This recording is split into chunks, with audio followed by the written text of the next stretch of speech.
The story of how I uncovered Margaret's true nature began long before Uncle Robert's death. It started with a seemingly innocent conversation at his 65th birthday party, 3 years before he passed away. I remembered that day vividly. The Rodriguez family gatherings were always tense affairs, filled with unspoken tensions and carefully maintained facades. My parents, Maria and Carlos Rodriguez, ran a small accounting firm in San Diego, and I had grown up learning to read between the lines of financial statements and family dynamics. Uncle Robert had always been different from the rest of the family. A self-made tech entrepreneur, he stood out with his crisp suits and calculated demeanor. When he introduced Margaret to the family, something felt off from the beginning. "Elena," he had pulled me aside that day, away from the bustling party. "I want you to meet my wife, Margaret." She was stunning, I'll give her that. Perfectly coiffed blonde hair, designer dress that probably cost more than my monthly rent, and a smile that didn't quite reach her eyes. At 43, she moved with a confidence that suggested she was used to getting exactly what she wanted. "Your uncle tells me you're an accountant," Margaret had said, her voice a practiced blend of warmth and condescension. How quaint. The subtle emphasis on quaint wasn't lost on me, but Uncle Robert seemed oblivious, his eyes filled with an adoration that seemed almost desperate. It was my cousin David who first raised suspicions. A corporate lawyer with a razor-sharp instinct for human behavior, he pulled me aside during the party. "Something's not right with her," David whispered, nursing a glass of scotch. "Robert changed after meeting Margaret. He's making decisions that don't make sense." At the time, I dismissed David's concerns. Uncle Robert was brilliant, successful, surely he knew what he was doing. But as months passed, strange financial transactions began to catch my eye. Small transfers, carefully orchestrated movements of money that would be invisible to most, but not to me. My work as a forensic accountant had trained me to see patterns others missed, and Margaret's financial trail was becoming increasingly suspicious. When Uncle Robert died 3 months ago, the full picture began to emerge. Margaret's immediate demand for monthly support, her aggressive pursuit of Robert's assets, the convenient timing of their marriage, everything started to form a pattern. "I'll email you the documentation," I told Margaret, breaking the silence that had stretched between us. "I think you'll find it very interesting." "What documentation?" she demanded, a note of panic creeping into her voice. "Evidence of your financial manipulations," I replied coldly, "including the offshore accounts you thought nobody would discover." The first piece of evidence came from an unlikely source, a USB drive hidden in my uncle's home office, which I discovered during the initial sorting of his belongings. My cousin David had helped me go through Uncle Robert's study, a meticulously organized space that reflected his analytical mind. Rows of tech industry journals lined mahogany shelves, financial reports were neatly filed, and his computer was password protected with multiple layers of encryption. "This is going to be a nightmare," David muttered, running his hands through his hair. Robert was always paranoid about digital security. But I knew better. Paranoid people often left the most obvious clues in the most unexpected places. The USB drive was tucked inside an old leather-bound notebook, wedged between pages of what appeared to be personal notes about a software project from 3 years ago. When I plugged it into my laptop, I realized I'd stumbled upon something far more significant than simple work documents. Forensic accounting is part science, part detective work, and this USB drive was about to become Exhibit A in the case against Margaret. The files revealed a complex web of financial transactions. Margaret had been systematically redirecting funds from Robert's personal accounts to a series of offshore investments, small amounts at first, $5,000 here, $10,000 there, carefully calculated to avoid immediate detection. But the amounts had been increasing. In the last year of Robert's life, the transfers had become bolder, more frequent. My phone buzzed. It was David. "Tell me you've found something," he said without preamble. I outlined the initial findings. David, who had always been skeptical of Margaret, listened intently. "There's more," I said. "I'm tracking down a lead from one of the offshore accounts. Something doesn't add up." The lead came from a former employee of Robert's tech company, a woman named Sarah Chen. She had worked in the financial department and had been quietly let go 6 months before Robert's marriage to Margaret. When I reached out, Sarah was hesitant to talk, but money has a way of loosening tongues. "Meet me at the coffee shop on 5th, she had texted, "cash only, and don't tell anyone." The meeting was carefully choreographed. Sarah looked over her shoulder constantly, her hands trembling slightly as she pushed a manila envelope across the table. "You didn't get this from me," she whispered.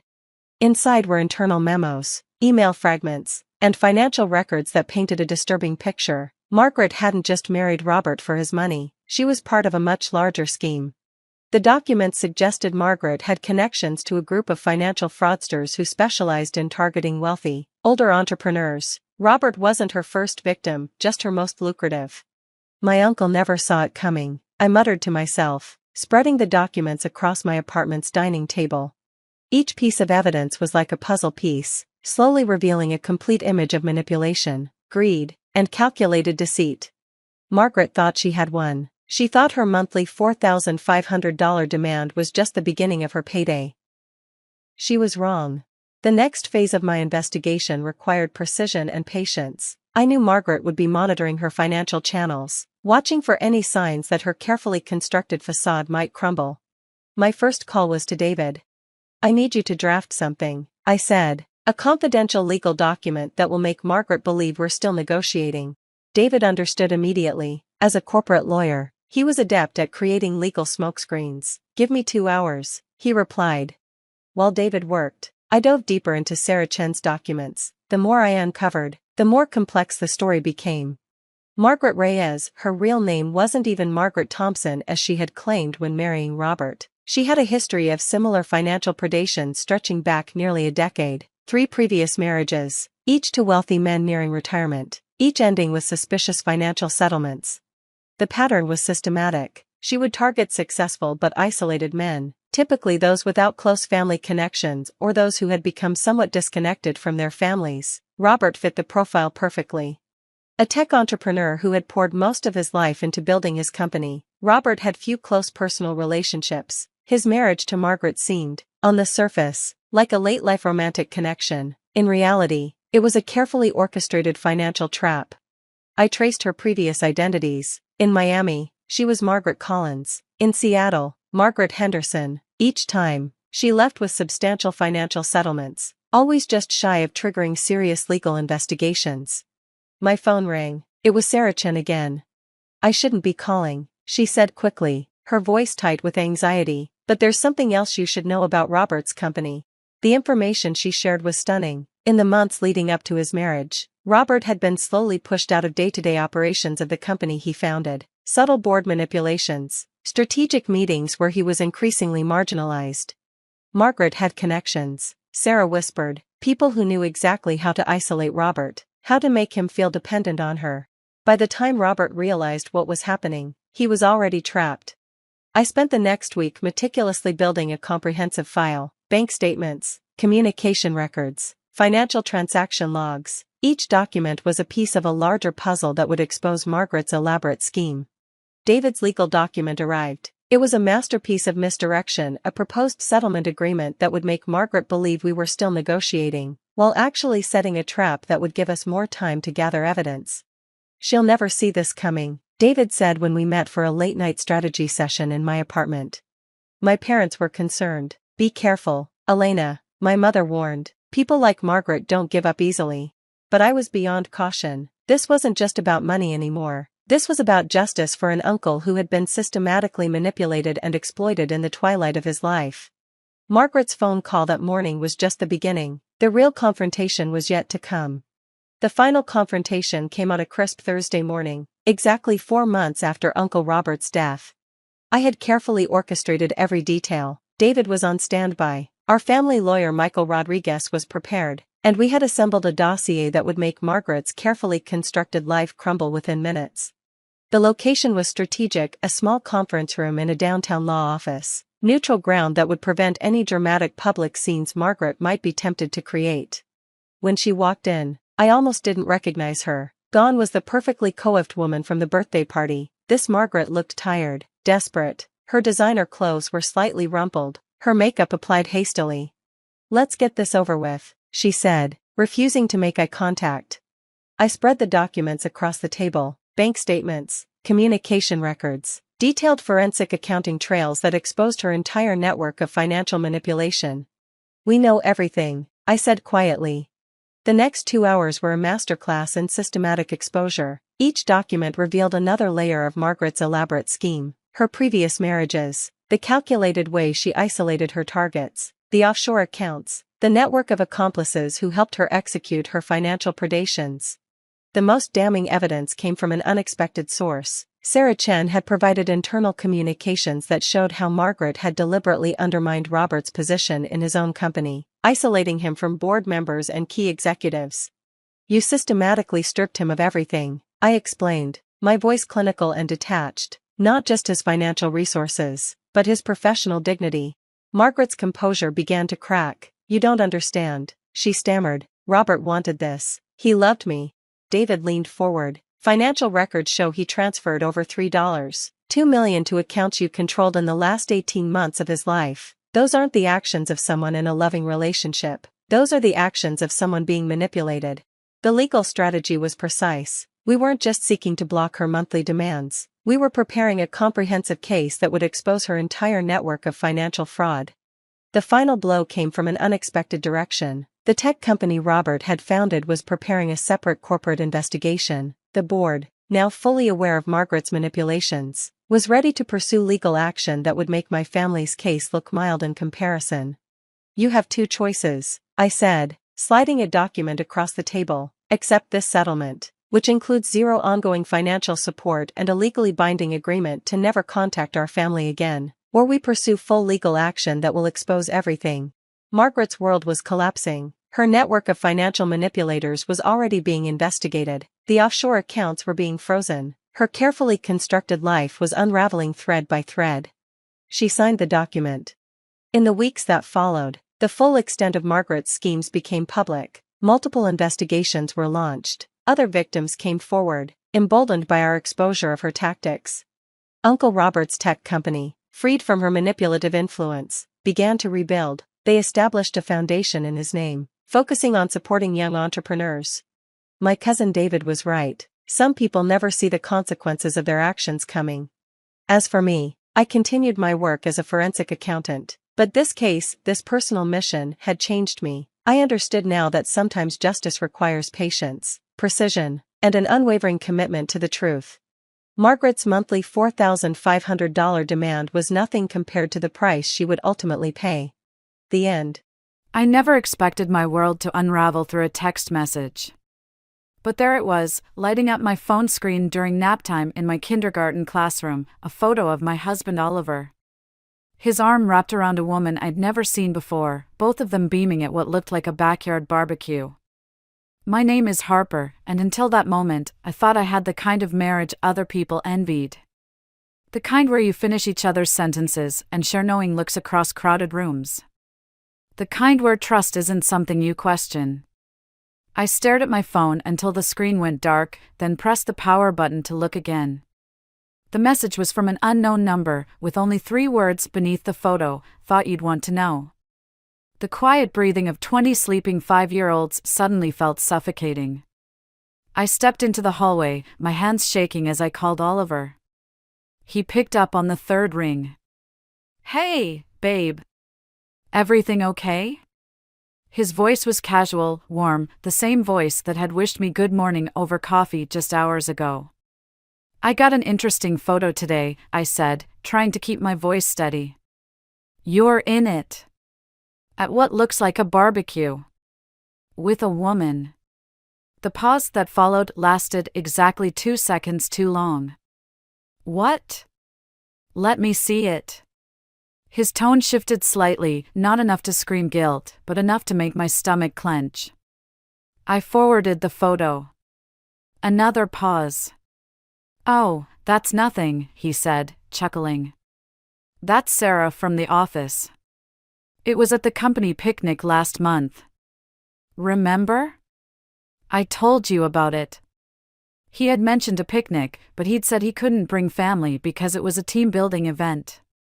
"You said spouses weren't allowed." "Right, well, it was complicated. Some people brought partners, others didn't. I didn't want to bother you since you had that parent-teacher conference that day. My conference had been on a Tuesday. Company picnics don't happen on Tuesdays." "She seems friendly," I said, watching a group of parents gather outside my classroom for pickup time. "Harper, come on. You know me better than this." We can talk about it when I get home, okay? I've got a meeting in 5. After we hung up, I went back into my classroom and started waking the kids from their naps. As I helped Tommy find his missing shoe and reminded Sophie to grab her artwork, I couldn't shake the image of Oliver's hand on that woman's waist. His fingers splayed possessively across her flowered dress. That evening, I sat at our kitchen counter, waiting. The lasagna I'd made, Oliver's favorite, had gone cold. He was 2 hours late, something about a client emergency.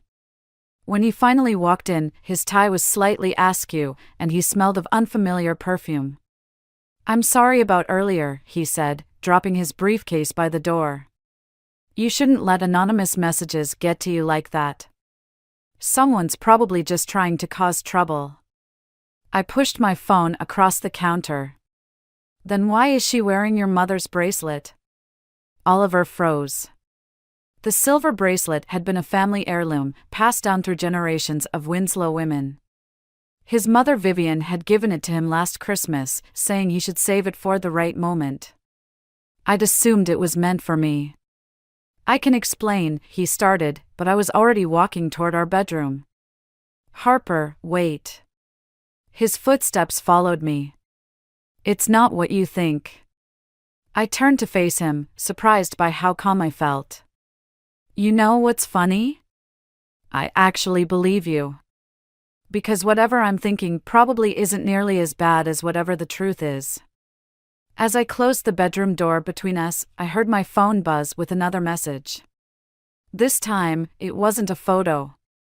Just 5 words that made my blood run cold. "There's more. Do you want proof?" I looked at the closed door, listening to Oliver's retreating footsteps, and typed back a single word: yes. Moving into Vivian's house felt like stepping into a museum where I wasn't allowed to touch anything. Every surface gleamed with generations of Winslow family history, from the antique mirrors to the crystal doorknobs that caught the morning light. Oliver had insisted we move in to help his mother, but I knew better. After the photo incident 3 weeks ago, he wanted me where he could keep an eye on me. "Those shoes need to stay in the mudroom," Vivian said as I stepped into the kitchen. She didn't look up from her crossword puzzle, but her pen stopped moving. "We don't wear outdoor footwear on the hardwood." I bit back a response about how I'd been wearing these same flats inside our apartment for months, and silently patted back to remove them. When I returned, Vivian was measuring coffee beans with the precision of a chemist. "Oliver tells me you're still teaching at that public school," she said. Her voice carrying the same tone someone might use to discuss a questionable life choice. "Such a shame. The private academy where Riley teaches has an opening in their kindergarten program." "I love my school," I replied, reaching for a coffee mug. Vivian's hand shot out, stopping me. "Not that one. It's Oliver's father's." She pulled down a plain white mug instead. "This will do." The front door opened, and Riley's voice carried through the house. "Mother? You won't believe what Oliver just told me." My stomach clenched. Riley appeared in the doorway, her designer outfit somehow unwrinkled despite the humid morning. Her smile flickered when she saw me. "Oh. Harper. Didn't know you'd be home." "It's Saturday," I said. "Right."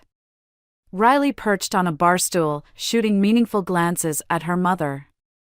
"Should we discuss this later?" "Discuss what?" I asked, stirring cream into my coffee. Vivian folded her newspaper with deliberate slowness. "Oliver's been offered a promotion. Regional manager position." "That's wonderful," I said, waiting for the other shoe to drop. "In Chicago," Riley added, watching my face. "Starting next month." The coffee suddenly tasted bitter. "He hasn't mentioned anything about Chicago." "Well," Riley drawled, "he's been quite busy with the transition. Lots of meetings, planning sessions. Sarah from HR has been helping him house hunt." "Sarah. The woman from the photo." My hand tightened around the mug. Speaking of Oliver, Vivian interjected, he left his briefcase in my study again. Harper, would you be a dear and take it up to your room? I recognized the dismissal for what it was. As I climbed the stairs, I heard Riley's voice drop to a conspiratorial whisper. I paused, listening. Can't believe he's still pretending everything's normal. That girl is practically living in the Chicago apartment already. Lower your voice, Vivian hissed. We agreed to let Oliver handle this his way. I continued up the stairs, my footsteps masked by the sudden pounding in my ears. In the study, Oliver's briefcase sat next to Vivian's antique desk. My fingers hovered over the brass clasps.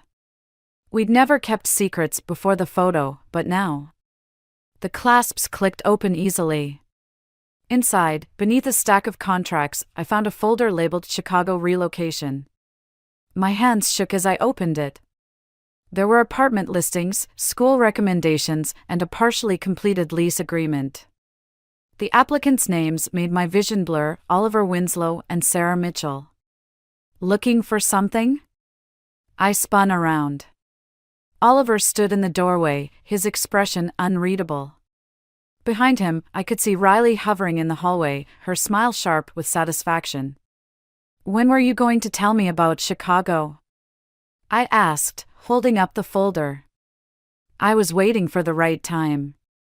He stepped into the room, closing the door on Riley's eager face. This isn't how I wanted you to find out. Find out what, exactly? That you're moving to Chicago, or that you're moving there with Sarah? Oliver's face hardened. You've been going through my things. And you've been going through our marriage like it's something you can just pack up and leave behind. He reached for the folder, but I pulled it back. Harper, don't make this difficult. Difficult? I laughed, and the sound surprised us both. I'm just getting started. The bank statement arrived on a Tuesday, mixed in with Vivian's usual mail. I wouldn't have noticed it if I hadn't been helping her sort through the pile while she rested. Fighting off what she called just a touch of flu. The envelope was addressed to Oliver. But the account number caught my eye, it didn't match any of ours. This must be a mistake, I said, showing Vivian the statement. The address is for an apartment complex downtown. Vivian's pale face turned a shade whiter. She snatched the paper from my hands, her reading glasses sliding down her nose as she scanned the document. Where did you get this? It was in your mail. I watched her hands tremble. Vivian, what's wrong? She closed her eyes, pressing her fingers to her temples. That foolish boy. What boy? Oliver? The rent payments, she said, her voice barely above a whisper. They're coming from my personal account. The room seemed to tilt sideways. You're paying for an apartment? Not intentionally. Vivian's laugh was bitter. Oliver must have accessed my accounts when he became my financial advisor last year. I trusted him to manage my investments, not. She trailed off, staring at the statement. I pulled out my phone and searched the address. The complex was upscale, with a rooftop pool and concierge service. The kind of place that would appeal to someone like Sarah from HR. I need to see it, I said. Harper, no. Vivian struggled to sit up straighter. Let me handle this. You can barely get out of bed right now. I was already grabbing my keys. Besides, I think we both know what I'm going to find there. The drive downtown felt surreal. I kept thinking about Oliver's late nights at the office, his mysterious Chicago plans. The way Riley had smirked when I found those relocation papers. Everything was connecting like a constellation of betrayal, each star burning brighter than the last. The concierge didn't even blink when I said I was Sarah Mitchell. Welcome back, Miss Mitchell. Mr. Winslow left a package for you this morning. My hands were steady as I took the key he offered. The elevator ride to the 12th floor gave me time to notice small details, the designer handbag I'd borrowed from Riley to look the part, The wedding ring I'd deliberately left at home. The apartment door opened silently. Inside, everything was modern and pristine, the opposite of Vivian's traditional home. Photos lined the entryway wall, Oliver and Sarah at various events, looking happy and in love. In one, she wore my mother-in-law's silver bracelet while they posed in front of a Christmas tree. My phone buzzed. A text from Vivian. "Did you find what you were looking for?" Before I could respond, I heard keys in the lock. I ducked into the bedroom just as the door opened, expecting Oliver or Sarah. Instead, Riley's voice carried through the apartment. "I'm telling you, she knows something," Riley was saying to someone.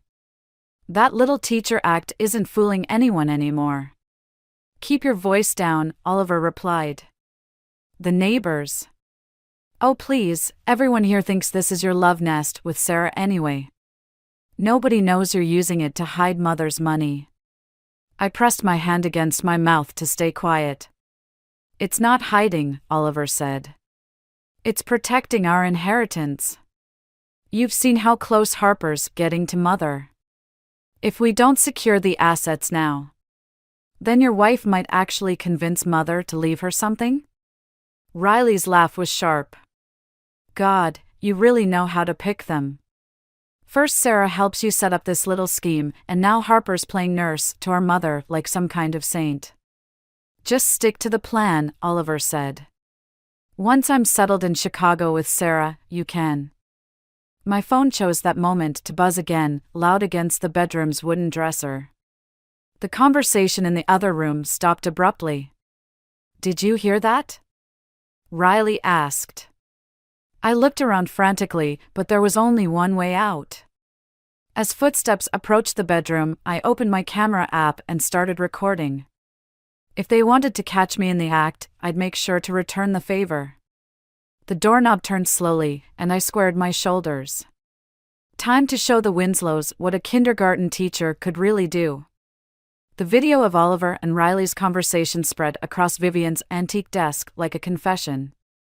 I'd watched it 17 times since yesterday, each viewing revealing new layers of betrayal. Vivian sat beside me, her face a mask of controlled fury as she reviewed the financial documents I'd gathered from the apartment. $2 million, she said, her voice eerily calm. Transferred in small amounts over 8 months. She looked up at me. "You're being remarkably composed about all this." I was anything but composed. My hands hadn't stopped shaking since I'd escaped the apartment through the fire escape, Oliver and Riley's voices echoing behind me. But something had shifted inside me during that climb down. Fear had hardened into something else.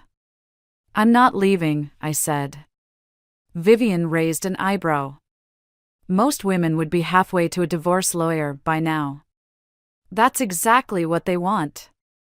I closed my laptop. They're counting on me running away, making it easy for them to write me off as the bitter ex-wife while they split your money between them. The doorbell rang, and we both tensed. Through the window, I caught a glimpse of Riley's expensive car in the driveway. "Let me handle this," Vivian said, but I was already heading for the door. Riley's smile faltered when she saw me. "Harper? I thought you'd be at school." "Parent-teacher conferences," I said, stepping aside to let her in. "I took the day off." "How convenient." She brushed past me, then stopped short at the sight of the papers spread across the desk. "Mother, what's all this?" "Just reviewing some financial documents," Vivian said. "Harper's been helping me make sense of them." Riley's laugh was sharp. "Since when does a kindergarten teacher understand corporate finances?" "Since I started recording conversations about hiding money in secret apartments," I replied. The color drained from Riley's face. Behind her, I heard the front door open again. Oliver's footsteps in the hallway, then his voice, "Riley? Your car's outside." "I thought we agreed to." He appeared in the doorway, freezing when he saw us all gathered around the evidence of his betrayal. "Perfect timing," Vivian said. "We were just discussing your creative accounting methods." Oliver's eyes darted between us, settling on me. Harper, whatever you think you heard, save it. I pulled out my phone. Would you like to watch the video? Or should we skip straight to the part where you explain why you're stealing from your mother? It's not stealing, Riley interjected. We're protecting our inheritance from me? I turned to face her. The gold-digging kindergarten teacher who's been taking care of your mother while you two plot to rob her blind. Enough. Vivian's voice cut through the tension. Oliver, Riley, sit down. Harper, would you make us some tea? I hesitated, but there was something in Vivian's expression that made me comply. In the kitchen, I could hear their voices rising and falling, though the words were unclear. When I returned with the tea tray, Oliver was leaning forward, his head in his hands. Harper, he said, looking up. I can explain everything. Can you explain Sarah? I set the tray down carefully. Or Chicago. Or why you gave her your mother's bracelet. The bracelet was my idea, Riley said quietly. We needed her to trust him. The casual cruelty of it struck me speechless. Vivian reached for her tea with trembling hands. I've made a decision, she announced. About my estate. Oliver straightened. Mother, you don't need to. I'm changing my will. Vivian's eyes met mine. And I'd like Harper to help me manage my affairs from now on. The silence that followed was deafening. Riley's face contorted with rage, but before she could speak, my phone buzzed with a new message. Another anonymous text. Check the safe in the apartment's master closet. The combination is Sarah's birthday, May 17, 89. What you'll find there will change everything. I looked up to find Oliver watching me, his face pale. He'd seen the message reflected in my reading glasses, and for the first time since this began, I saw real fear in his eyes. Vivian's cough echoed through the empty house at 3 a.m, sharp and wet like breaking glass. I found her in the bathroom, clutching the sink, her nightgown spotted with blood. Don't tell Oliver, she wheezed as I helped her back to bed. He'll just send me to that awful hospital again. You need a doctor, I insisted, but she gripped my wrist with surprising strength. What I need is time. Her eyes, usually sharp with criticism, were fever-bright and desperate. There are things you need to know, Harper. Things I should have told you weeks ago. Before she could continue, my phone lit up with Oliver's name. He'd been in Chicago for 5 days, supposedly finalizing his transfer. I let it ring. He's not coming back, is he? I asked. Vivian's laugh turned into another coughing fit. Not unless he runs out of money first. She pulled a key from beneath her pillow. My private safe, in the library. Behind the portrait of his father. Everything you need to know is there. The portrait watched me as I entered the library, Oliver's father's stern face illuminated by moonlight. Behind it, the safe opened with a soft click. Inside, I found decades of documentation, bank statements, property deeds, and a manila envelope marked Sarah Mitchell, background check. My hands trembled as I opened it. Sarah Mitchell had died 15 years ago, a teenage car accident in Ohio. The woman in the photos with Oliver, the one wearing Vivian's bracelet, was using a dead girl's identity. A floorboard creaked behind me. I wondered when Mother would show you. Riley stood in the doorway, still wearing her designer work clothes despite the hour. Though I thought she'd last longer than this. What did you do to her? Me? Riley's laugh was hollow. I'm not the one who's been adjusting her medication. The implications hit me like a physical blow. Oliver wouldn't. Oliver does what needs to be done. She stepped closer, examining her manicured nails. Just like he did with Father's accident. Though that was messy, stairs are so unpredictable at that age. My phone buzzed again. Another text from the anonymous number, check the medicine cabinet. Third bottle from the left. Riley saw my expression change. Let me guess, your mysterious friend is texting again? The one who's been feeding you breadcrumbs about Oliver? Her smile turned predatory. Did you ever wonder why they care so much about exposing my brother? Because what you're doing is wrong. What we're doing is surviving. Riley moved between me and the door. The Winslow fortune belongs to real Winslows, not some kindergarten teacher playing detective. Though I have to admit, you've lasted longer than we expected. A crash from upstairs made us both jump. Vivian's voice, weak but urgent, Harper. I tried to push past Riley, but she grabbed my arm. She's fine. Probably just knocked something over in her drug-addled state. We should talk about your options. My options? Leave now, divorce Oliver quietly, and we'll make sure you're comfortable. Stay, and... She shrugged. Well, accidents happen in this family. Another crash, followed by silence. That's your choice, Harper. Riley's grip tightened. Walk away or join the body count. I thought about Oliver's father, about Sarah Mitchell, about Vivian upstairs possibly dying while I stood here. Then I thought about my kindergarten classroom, where I taught children that bullies only win if you let them. You're right, I said softly. Accidents do happen. I swung the heavy manila envelope at her face. As she stumbled, I bolted past her, taking the stairs 2 at a time. Behind me, Riley's heels clicked on the hardwood, her threats echoing off the walls. Vivian's bedroom door was locked. Inside, I could hear labored breathing. Harper! Riley called, her voice sickly sweet. Don't make this harder than it needs to be. My phone buzzed one final time, remember the video. Use it. And suddenly I knew exactly what to do. I pulled out my phone and started a live stream, making sure to capture Riley's approach, the locked door, everything. Hello, Internet, I said clearly. Let me tell you about the Winslow family and what really happened to Oliver's father. The live stream had reached 10,000 viewers by the time Oliver burst through the front door.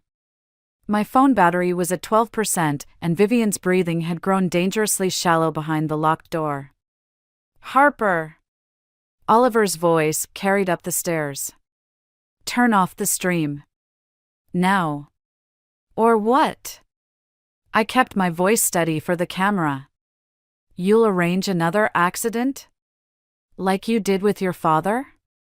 Riley's face had gone chalk white when I'd started revealing family secrets. Now she stood at the top of the stairs, blocking Oliver's approach. Brother dear, she has evidence. From the safe. Oliver's footsteps stopped. What safe? Don't play dumb, I said, angling my phone to capture his reaction. Vivian showed me everything, the real Sarah Mitchell's death certificate, your father's accident report, the doctored financial records. A wet cough from behind the door made my heart skip. I needed to get to Vivian, but I couldn't risk turning my back on either sibling. 7% battery, I announced to my viewers. If this stream cuts out, you all know why. Oliver reached the landing, his usual polished appearance disheveled. You don't understand what you're doing. I understand perfectly. You killed your father for his money, then started slowly poisoning your mother when she discovered the truth. The only thing I don't get is why Sarah, the real Sarah, had to die. She didn't. A new voice joined us. A familiar one. I turned to see Jenna, my best friend, standing at the bottom of the stairs. She held up her phone, showing the anonymous number that had been feeding me information. The real Sarah Mitchell didn't die in that crash, Jenna said. She just disappeared. Didn't you, Riley? Riley's composure cracked. How did you figure it out? That you stole a dead girl's identity to help your brother embezzle millions? That you've been playing both sides? Pretending to be Oliver's mistress while helping him drain your mother's accounts? Jenna climbed the stairs slowly. I'm a private investigator, Riley. Vivian hired me 6 months ago. My phone beeped, 5%. Harper, Oliver's voice turned gentle, reasonable, the same tone he'd used to explain away the first photo. Think about what you're risking. We could have given you everything you wanted. What I wanted? I laughed, and the sound echoed through the silent house. I wanted a husband who loved me. A family I could trust. Instead, I got a murderer and his sociopath sister. A thud from Vivian's room made us all jump. She's dying in there, Riley said quietly.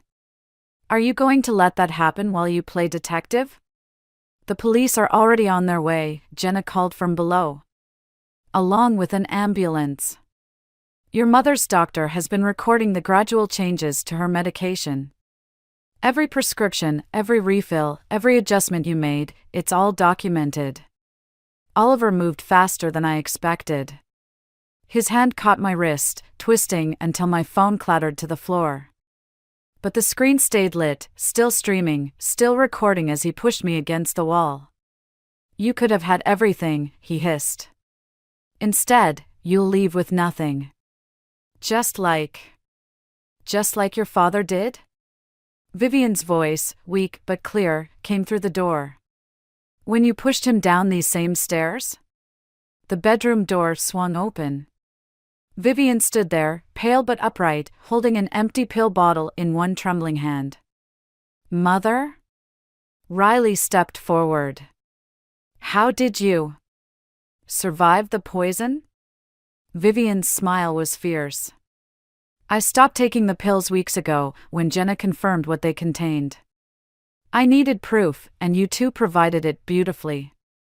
She looked at me, her eyes soft. I'm sorry we had to deceive you too, Harper. But we needed their true colors on camera. My phone screen finally went dark, but it didn't matter. The damage was done. Below, police sirens wailed in the distance. Oliver's grip on my wrist tightened. If I'm going down, he whispered, you're coming with me. He yanked me toward the stairs, but I was done being a victim. I'd taught my kindergartners about standing up to bullies. Time to follow my own lesson plan. The staircase loomed behind me as Oliver's grip tightened. One push, that's all it would take. Just like his father. The irony wasn't lost on me. You really want to do this? I kept my voice steady, buying time as police sirens grew closer. In front of all those live stream viewers? The stream ended, Oliver snarled. Your phone died. Did it? Jenna's voice carried from below. Check your notifications, Oliver. I've been mirroring Harper's stream to my account since she started. We're still live. His momentary hesitation was all I needed. Years of breaking up playground fights had taught me more than just conflict resolution. I twisted sharply, using his own momentum against him. Oliver stumbled, his grip loosening. Harper, catch! Vivian's voice rang out as something small and metallic arced through the air, her silver bracelet. The one Sarah/Riley had worn in that first photo. I snatched it with my free hand. That's mine, Riley lunged forward, but Vivian blocked her path. No, it's not, Vivian said. Nothing here was ever yours. The real Sarah Mitchell's parents confirmed that last week. Riley's composure shattered. You talked to them? They're very interested in meeting the woman who stole their dead daughter's identity. Jenna was climbing the stairs now, phone steady in her hand. They're waiting at the police station. Oliver's grip suddenly released. He stumbled back, laughing, a hollow, broken sound. You don't understand. None of you understand. Father was going to destroy everything, sell the company, donate the fortune to charity. We had to stop him. By pushing him down the stairs? I clutched the bracelet tightly. By slowly poisoning your mother? By protecting our legacy. Riley's voice cracked.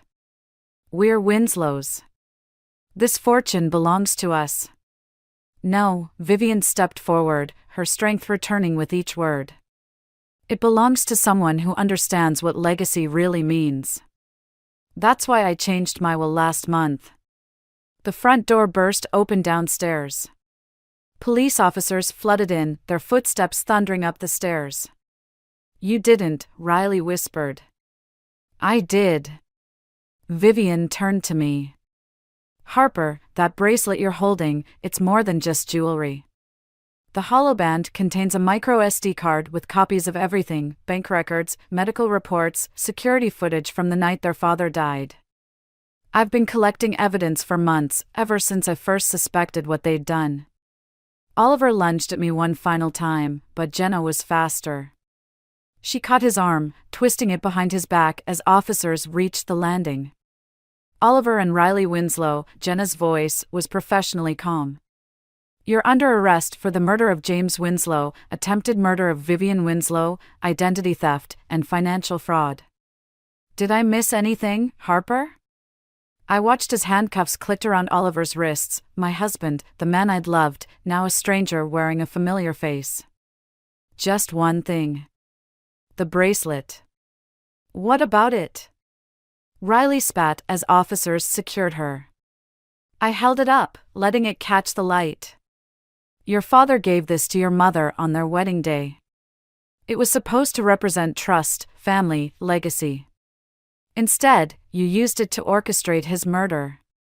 Poetic justice, Vivian said softly, taking the bracelet from my hands.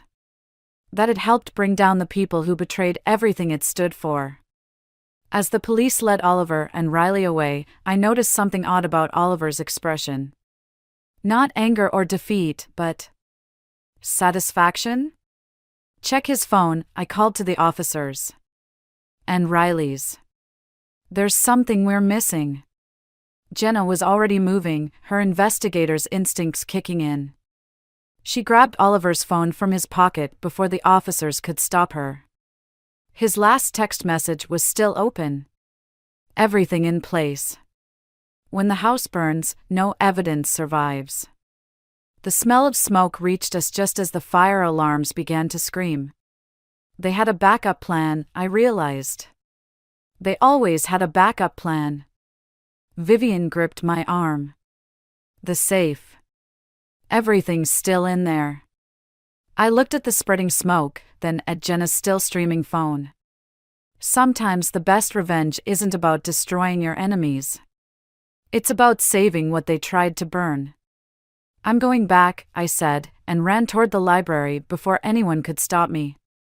6 months after the fire, I stood in my kindergarten classroom, hanging student artwork on freshly painted walls. The morning news played quietly on my phone, Oliver and Riley Winslow sentenced in family fraud case. I didn't need to watch. I'd been there when the verdict came down. The evidence we'd saved from the burning house had sealed their fate, though not in the way anyone expected. The safe had contained more than just documents, it held a video confession from Oliver's father, recorded the night before his death. He'd known what his children were planning. The stairs weren't an accident, they were his choice. Still here after hours? Vivian appeared in my doorway, looking healthier than she had in years. The contractors finished the house renovations. It feels empty without you there. I pinned up Sophie's finger-painted family portrait. I like my apartment. It's simpler. Simple isn't always better. She moved beside me, studying the children's artwork. Have you read the letter yet? The envelope she'd given me last week sat unopened in my desk drawer. Not ready. Harper. Her voice carried the same stern tone she'd once used to criticize my shoes. You can't avoid it forever. I pulled out the envelope. The paper was expensive, heavy, classic Vivian. Inside, I found adoption papers. I don't understand. I lost my children long before that fire, Vivian said quietly. But I gained a daughter through it. The Winslow legacy doesn't need to die with Oliver's betrayal. I'm not a Winslow. No. She smiled. You're better. You're the one who saved us from ourselves. My phone buzzed, Jenna, sending her daily check-in. She'd finally admitted to being the anonymous texter, though not without justification. I knew you'd need evidence, she'd explained. But you had to find it yourself to believe it. The company board meets next week, Vivian continued. They'll need a new director of community outreach. Someone who understands both education and family values. I thought about Oliver, about how his fear of losing the family fortune had cost him his actual family. About Riley, whose desperate grab for status had earned her a different kind of identity change. About revenge, and how it tasted nothing like I'd expected. I have one condition, I said. Name it. The company's first project under new management, I want to fund teacher training programs. Real ones, not just corporate tax write-offs. Vivian's laugh echoed through the classroom. You never stop teaching, do you? Someone once told me the best revenge is living well. I picked up a crayon drawing from my desk, little Tommy's picture of his teacher helping him tie his shoes. But I think the best revenge is helping others live better. Speaking of help. Vivian hesitated. Oliver asked to see you. One last time before they transfer him. The old pain flickered, but it felt distant now, like watching storm clouds through a window. What did you tell him? That it was your choice. Just like everything else from now on. I looked around my classroom at the tiny chairs and bright posters. At the safe space I'd created where children learned about trust and consequences. Then I thought about the man who'd taught me the same lessons, albeit differently. Tell him I'm busy, I said. I have a future to build. Vivian nodded, understanding what I didn't say. Sometimes closure isn't about final conversations or dramatic confrontations. Sometimes it's about choosing which stories to continue and which to leave behind. As we left the classroom, I caught my reflection in the window, still the same kindergarten teacher, but standing straighter now. The silver bracelet glinted on my wrist, no longer a symbol of betrayal but of survival. Ready? Vivian asked. I locked the classroom door, thinking about tomorrow's lesson plan on forgiveness and fresh starts. I am now. The adoption papers felt warm in my pocket, like a promise. Not of revenge fulfilled, but of something better, a family rebuilt from truth rather than lies, strength rather than fear. And maybe that was the biggest plot twist of all, that sometimes the best endings aren't about getting even, but about getting free. The calculator display blinked at me like a digital heartbeat, $799. Who pays that much for a calculator? I tapped the sleek metal case, wondering if it was made of pure silver or just pretension. The TI Advanced does everything except your taxes, a warm voice said behind me. Though I bet you could program it to try. I turned to find a tall man in a charcoal suit, his smile genuine enough to make my cynicism stutter. For this price, it better do my laundry too. I'm Ryan, he said, picking up the calculator. And I'd say this is more of a third-date purchase. You know, after you're sure they're worth the investment.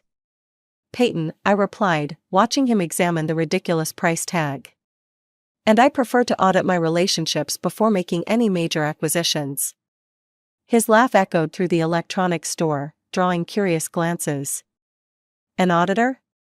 That explains the calculator shopping. Though I have to say, most auditors I've met don't have such a sharp sense of humor. Most production directors I've met don't hang out in calculator aisles, hitting on women. I raised an eyebrow, noting his company ID badge. Guilty as charged. He set the calculator down. Bennett Electronics. Family business. Though right now, I'd rather talk about coffee than spreadsheets. I should have said no.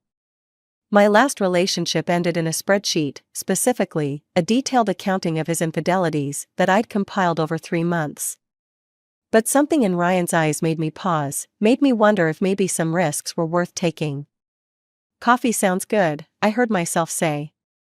But I should warn you, I notice everything. Perfect. He gestured toward the store exit. Because I have nothing to hide. 2 hours later, sitting in a corner cafe, I realized how dangerous those words were. Ryan talked about his family's company with pride, about his father Thomas, who built it from nothing. About his mother Laura, who kept everyone grounded. But when he mentioned his sister Jenna, something shifted in his voice. She's brilliant, he said, stirring his third coffee. Handles all our procurement. Dad says she's got his business sense. But? I prompted, recognizing the hesitation. But nothing. He smiled too quickly. Tell me more about your work. What made you choose auditing? I let him change the subject, filing away that moment of discomfort. I like puzzles, I said. Numbers don't lie. People do, but numbers? They always tell the truth if you know how to read them. That's both fascinating and slightly terrifying. Ryan leaned forward. Would you like to have dinner with me tomorrow night? I promised to keep all my receipts organized. I looked at him, really looked. At the way his confidence didn't quite mask his vulnerability, at how his eyes crinkled when he smiled. At all the little tells that said this man was either exactly what he seemed or the best liar I'd ever met. Yes, I said, surprising myself again. But I have one condition. Name it. No calculators allowed at the table. His laughter filled the cafe again, and something inside me shifted. Like the first number in a complex equation, changing everything that followed. Deal, he said, reaching for my hand. Though I should warn you, my family's going to love you. I didn't know then how wrong he was. Didn't know that in 6 months, his sister Jenna would try to destroy everything I held dear. Didn't know that my ability to read numbers would uncover a betrayal that would tear his family apart. But that's the thing about numbers. They always tell the truth, even when we're not ready to hear it. The Bennett mansion loomed before me like a corporate headquarters, masquerading as a home. 3 weeks after meeting Ryan, I stood at their front door, my knuckles white around a bottle of wine I'd spent too long selecting. Ready? Ryan squeezed my hand. They're going to love you. The door opened before I could answer. Laura Bennett's smile was warm enough to melt steel. You must be Peyton. Come in, come in. Ryan hasn't stopped talking about you. The foyer could have housed my entire apartment. Family photos lined the walls, professional portraits of perfect poses, and calculated casual moments. I noticed Ryan featured prominently in most of them, while a dark-haired woman appeared less frequently, often at the edges. Father's in his study, a crisp voice announced from the top of the stairs. He's reviewing quarterly reports. Jenna Bennett descended like royalty, each step measured. Her Louboutins probably cost more than my monthly rent. I'm Jenna, she said, extending a manicured hand. Ryan's sister. I handle procurement for Bennett Electronics. Procurement? I matched her grip. That must keep you busy, especially with the new Asian markets opening up. Something flickered in her eyes. You follow our business dealings? I follow numbers. They tell interesting stories. Jenna, Ryan cut in, Peyton's one of the top forensic auditors at Morrison & Klein. How fascinating. Jenna's smile didn't reach her eyes. Though I hope you're not planning to audit us. Family businesses can be complicated. Thomas Bennett's entrance saved me from responding. He carried authority like a well-worn coat, comfortable but unmistakable. There's my boy, he boomed, embracing Ryan. Then he turned to me, his handshake firm. So you're the calculator girl. Dinner was a masterclass in subtle warfare. Laura's attempts at warmth competed with Jenna's Arctic precision.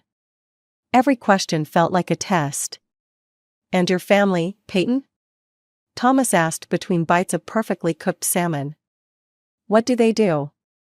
It's just me, I said. My parents died in a car accident when I was 12. My grandmother raised me until college. How awful, Jenna murmured. That must be why you're so detail-oriented. Trying to control what you can. Actually, I met her gaze. It taught me that numbers don't abandon you. They don't lie or make excuses. They just are. Speaking of numbers, Thomas leaned forward. What do you make of the market volatility lately? Our Asian expansion has been interesting. Father, Ryan warned, but I was already answering. The numbers suggest someone's taking advantage of currency fluctuations. Your procurement department must be working overtime to manage the risk. Jenna's fork clattered against her plate. More wine. She stood abruptly, reaching for the bottle. Allow me, Ryan offered, but she'd already moved, her arm brushing mine. Red wine splashed across my white blouse. Oh, I'm so sorry. Jenna's concern was perfect theater. How clumsy of me. Here, let me help. It's fine. I dabbed at the stain with my napkin, noting how the wine spread like blood across fabric. Nothing I can't handle. Laura hustled me to the powder room, armed with club soda and apologies. Through the door, I heard raised voices. Really, Jenna?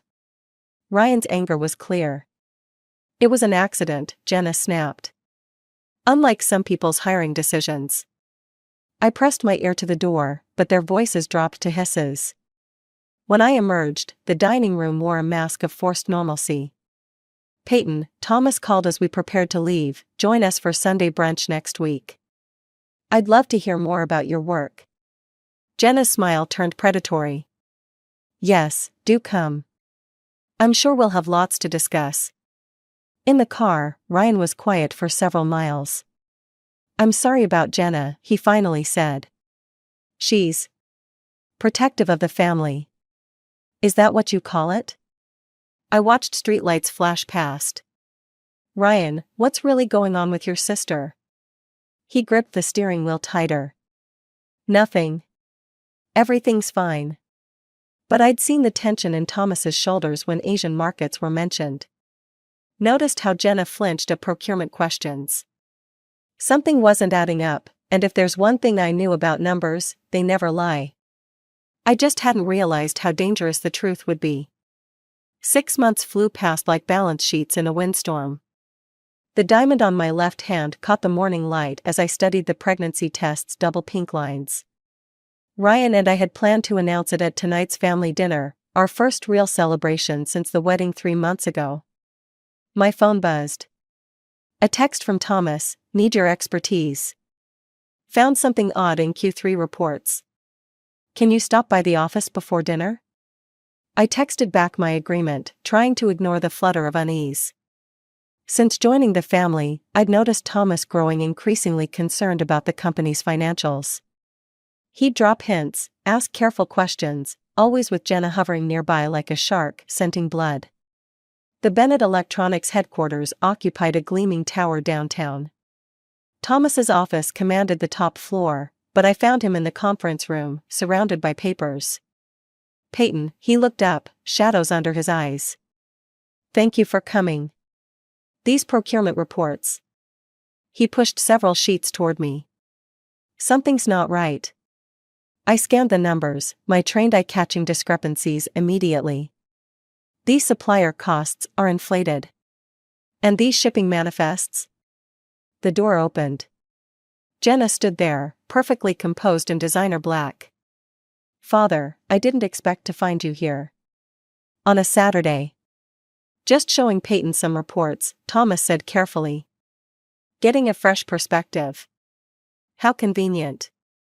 Jenna's smile was razor sharp.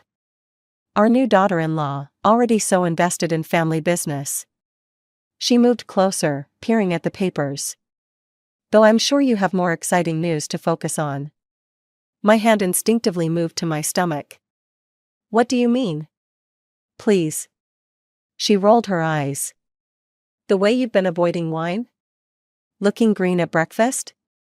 I'm not stupid, Peyton. Though apparently, you think we all are. Jenna, Thomas warned, but she continued. Did you really think you could waltz in here, seduce my brother, and take over everything? The company, the family?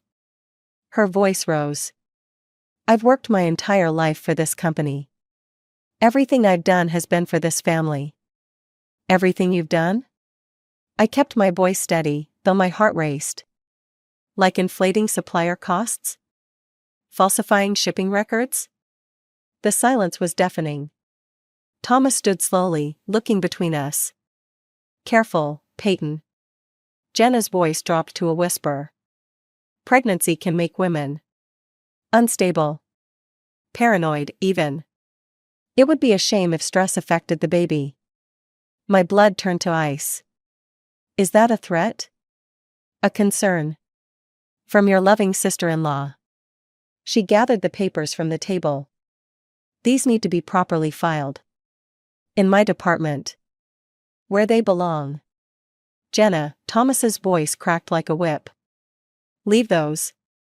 It's fine, I interrupted, meeting Jenna's gaze. I already saw what I needed to see. She left with the papers, her heels clicking a victory march. Thomas sank into his chair, suddenly looking every one of his 60 years. I'm sorry, he said. I should have seen. Should have known. Known what? I pressed, but he shook his head. Not now. Not here. We'll discuss it at dinner. But at dinner, Thomas never showed. Ryan got the call just as we were sitting down. His father had been rushed to the hospital with chest pains. Severe stress, the doctors said. Would need to rest for several days. How terrible, Jenna murmured, reaching for her wine. All this excitement can't be good for anyone. Especially not in your condition, Peyton. Laura gasped. Condition? Are you? Ryan grabbed my hand, his joy overshadowed by worry for his father. We were going to announce it tonight. We're having a baby. Oh, darling. Laura embraced me, tears in her eyes. Jenna's glass clinked against her plate. How wonderful. Though the timing seems convenient. Right when father's health fails, here comes the next generation of Bennetts. That's enough, Ryan snapped, but I squeezed his hand. It's fine, I said, watching Jenna. Family is complicated. Isn't that what you told me, Jenna? But numbers. Numbers never lie. And sooner or later, every calculation comes due. She held my gaze, challenge meeting challenge. In that moment, we both knew, this wasn't just about family anymore. This was war.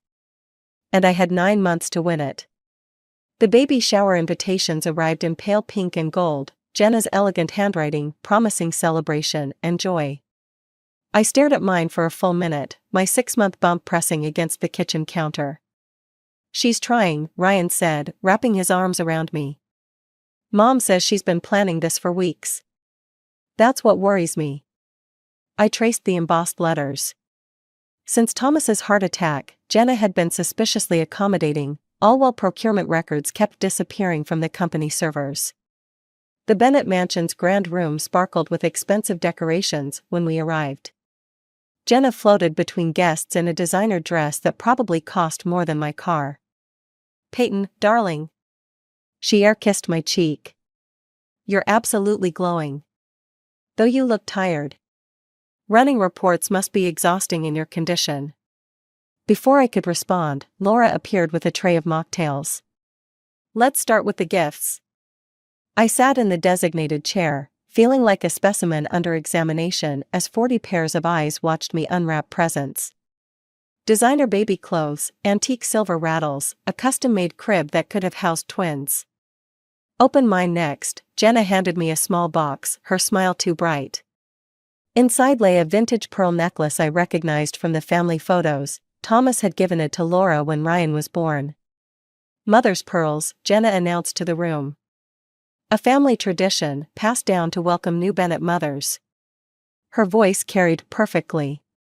Though they seemed to have gone missing from the safe last month. How fortunate I found them in time. The room went silent. Laura's hand flew to her throat. Missing? But I just wore them at the charity gala. Exactly. Jenna's eyes locked onto mine. Imagine my surprise when I discovered them in the guest room. The one Peyton uses when she works late at the house. My fingers went numb. What are you implying? Nothing, dear sister. I'm sure there's a perfectly reasonable explanation for how Mother's irreplaceable pearls ended up among your things. I started, but Jenna was already addressing the crowd. It's probably pregnancy brain. So forgetful, these days. Though it does make one wonder about those missing procurement files. Enough. Ryan stood. Jenna, this is ridiculous. Is it? She pulled out her phone. Because I have security footage of someone accessing the company servers after hours. Someone with your wife's access code. The room spun. I recognized her trap too late. She'd been planning this for months, laying groundwork, planting evidence. I can explain, I said, but guests were already whispering, gathering their bags. Of course you can, Jenna soothed. Just like you can explain the unauthorized transfers from our Asian accounts? The one's father was investigating before his unfortunate health issues? Laura burst into tears. Ryan's face had gone pale. I stood, pearls clutched in my fist. You want to talk about unauthorized transfers? Let's discuss your offshore accounts, Jenna. The ones you've been funneling company money into for the past year. How dare you? She stepped closer, voice dropping. You have no proof. Don't I? I met her gaze. Thomas showed me those reports for a reason. He knew something was wrong, and now I do too. Thomas is an old man with a weak heart, she hissed. And you're a pregnant woman with questionable mental stability. Who do you think the board will believe? Stop it, both of you. Ryan moved between us. This is supposed to be a celebration. Oh, it is, Jenna smiled. It's a revelation of truth. About who really belongs in this family. I looked around the room, at Laura's tears, at the scattered gifts, at the faces of people who'd already decided my guilt. Then at Ryan, torn between wife and sister, tradition and truth. You're right, I said, placing the pearls on a side table. This is about belonging. And truth. I turned to leave, then paused. But you forgot something, Jenna. Numbers don't care about belonging. They only care about being right. Her laugh followed me out. Good luck proving anything without access to those files. She didn't know I'd already copied everything. Didn't know that while she was planning my downfall, I'd been building her coffin, nail by numerical nail. The game wasn't over. It was just getting started. 3 days after the baby shower disaster, I sat in my home office, surrounded by financial records I'd secretly copied over the past months. My laptop screen glowed with transaction logs, each number a piece of the puzzle I was assembling. The doorbell rang. Thomas Bennett stood there, looking older than his 60 years. I heard about the shower, he said, stepping inside. Jenna's always been protective of family assets.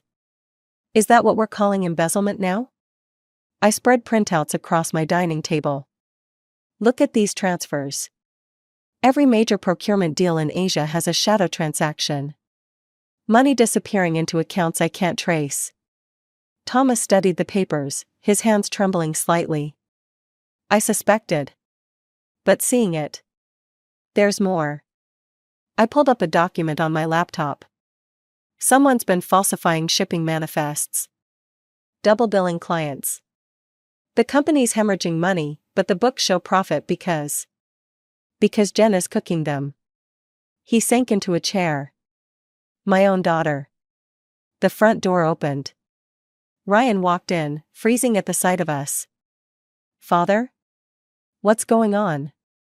Show him, Thomas said quietly. I turned the laptop toward Ryan. Your sister's been stealing from the company. Millions, Ryan. And she's using my access codes to cover her tracks. Ryan's face went through a cascade of emotions: denial, anger, realization. The pearls. The accusations. She was setting you up? As her fall person, yes. I touched my growing belly, feeling our baby kick. If the theft was discovered, all evidence would point to me. We need to go to the police, Ryan started, but Thomas raised a hand. Not yet.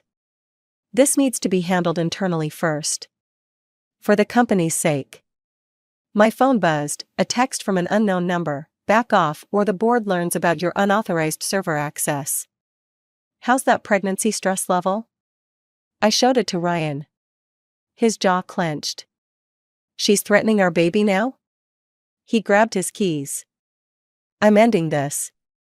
Wait, but he was already gone, door slamming behind him. Thomas touched my arm.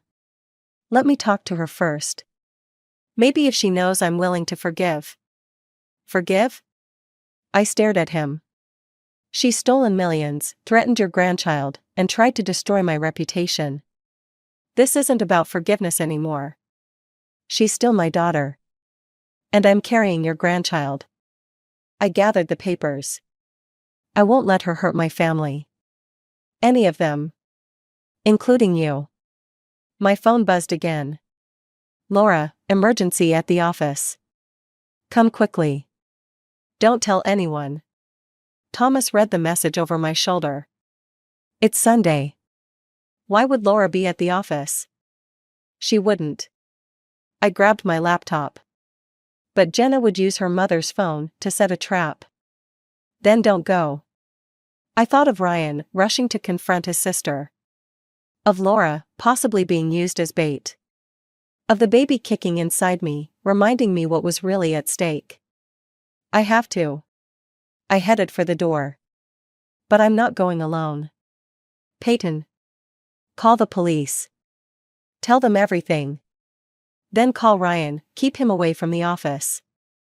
I touched the flash drive around my neck, containing copies of all evidence. It's time everyone saw the truth. Be careful, Thomas called as I left. Jenna's always been brilliant at games.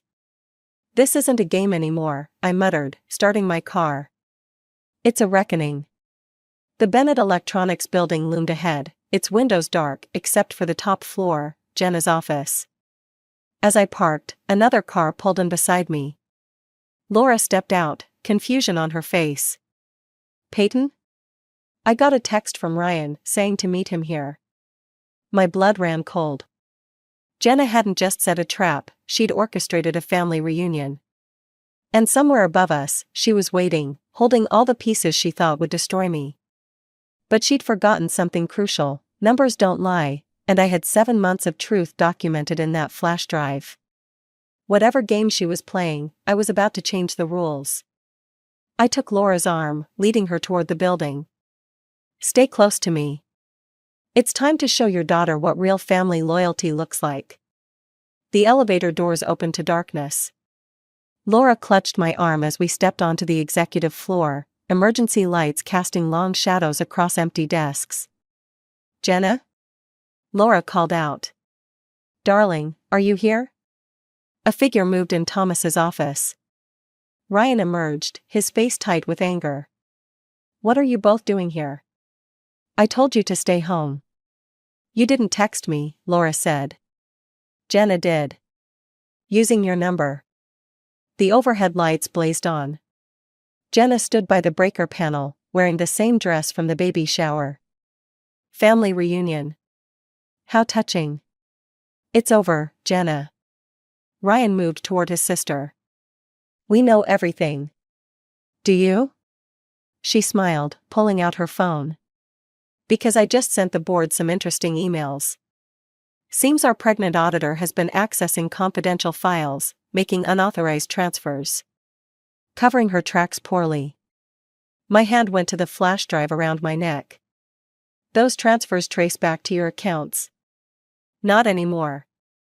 She tapped her screen. Amazing what good IT people can do. Every transaction now bears your digital signature. Even the ones happening right now. My phone buzzed. A notification from the company's banking app, large transfers in progress, all under my authorization. Stop this, Laura pleaded. We're family. Family? Jenna's laugh was brittle. Ask father who he trusted with the company's future. Ask Ryan who got every opportunity while I worked twice as hard. Ask our new sister-in-law who father asked to investigate the books. Because you were stealing. Ryan shouted. I was taking what I deserved. She moved to her desk, pulling out a familiar leather folder. Everything I did was for this company. While you played perfect son, I kept us profitable. Made the hard choices. By committing fraud? I stepped forward, but a wave of dizziness hit me. The baby kicked hard. By surviving. Jenna opened the folder.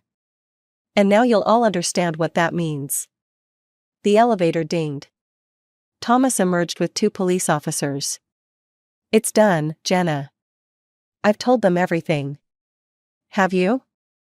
She smiled. Show them the evidence, Peyton. Your precious flash drive. I reached for my neck. The chain was gone. Looking for this? She held up the drive. Lifted it when I hugged you at the shower. Amateur move, keeping everything in one place. That's not the only copy, I started, but she cut me off. The cloud files? Deleted. Server backups? Corrupted. It's your word against mine, and right now, millions are flowing through your access codes. The room spun again. I grabbed a desk for support, feeling wetness on my legs. Peyton? Ryan rushed to me. You're bleeding. Laura gasped. The baby. Get an ambulance. Thomas shouted. Jenna watched, unmoved. Stress is so dangerous during pregnancy. Maybe if you hadn't been obsessing over false accusations. False? I forced myself upright, fighting the pain. The original files are gone. And in about 10 minutes, you'll be arrested for corporate theft. Such a tragedy, pregnant woman has mental breakdown, tries to frame innocent sister-in-law. Ryan supported my weight as my knees buckled. This isn't a game, Jenna. She needs a hospital. Life isn't fair. She turned to the officers. I'd like to press charges. Through the haze of pain, I saw Laura move to her daughter's desk, saw her hand brush against Jenna's purse. Saw her palm something small. Wait, Laura's voice shook. Before anyone does anything. She held up a small recorder. Let's hear that confession again. Jenna's face went white. What? Your mother's birthday gift, Laura said softly. The one you mocked for being old-fashioned. Digital recordings are so easy to delete, but this is analog. Like the truth. The recorder crackled to life. Everything I did was for this company. I kept us profitable. By surviving. As Jenna lunged for her mother, the officers moved in. Through the chaos, through the pain, I heard sirens approaching. But all I could think was, some numbers can't be erased. Some truths refuse to stay hidden. And some victories cost more than we're prepared to pay.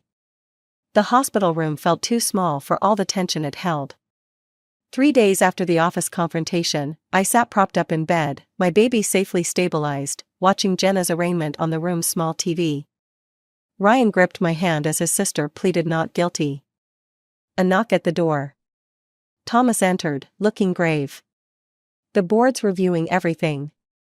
The evidence on Laura's recorder. It's damning. Not damning enough, Ryan muttered. Her lawyers are already talking about mental stress, temporary insanity. That's why I'm here. Thomas placed a thick folder on my lap. These just came in from our Hong Kong office. Backdated contracts, double invoices. All with Jenna's original signatures. My hands trembled as I opened the folder. She got sloppy in the beginning. Before she learned to cover her tracks. The door burst open. Jenna strode in, followed by her lawyer and 2 police officers.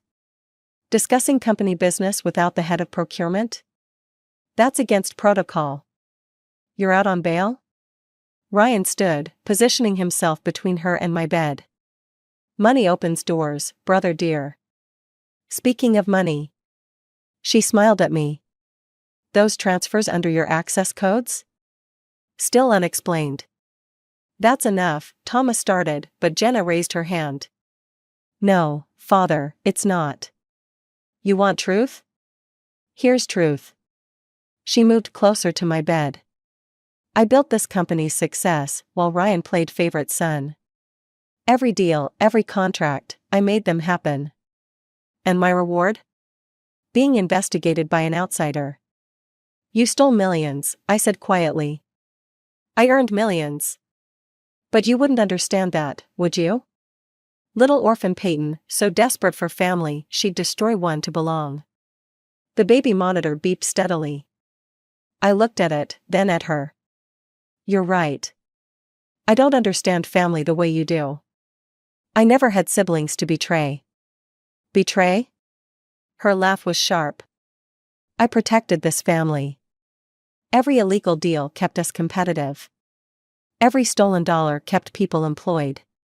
But you only see numbers, don't you? Black and white. No gray areas. Show her, Thomas said suddenly. I pulled out one last document from under my pillow. Your first procurement deal, Jenna. The one that started everything. She froze. Father was so proud, he kept the original contract. Complete with your notes in the margin, calculations showing how to skim money through inflated costs. You weren't protecting the company. You were testing how much you could take. You don't understand. I understand numbers. And fear. I touched my stomach. You were afraid of being overlooked. Of not measuring up. So you took what you thought you deserved, then couldn't stop. Shut up. She lunged forward, but the officers caught her arms. The thing about numbers, Jenna? I continued. They're like family. Complex, interconnected. Change one, you affect them all. Just like your actions affected everyone in this room. Laura appeared in the doorway, tears streaming. Oh, Jenna. Why didn't you just talk to us? Talk? Jenna struggled against the officers. Like you talked to me, mother? All those years of Ryan so successful, and why can't you be more like your brother? I never. You didn't have to. It was in every look, every silence. Well, guess what? I succeeded. I made myself indispensable. Until she came along. She glared at me. The perfect daughter-in-law. The one who could do no wrong.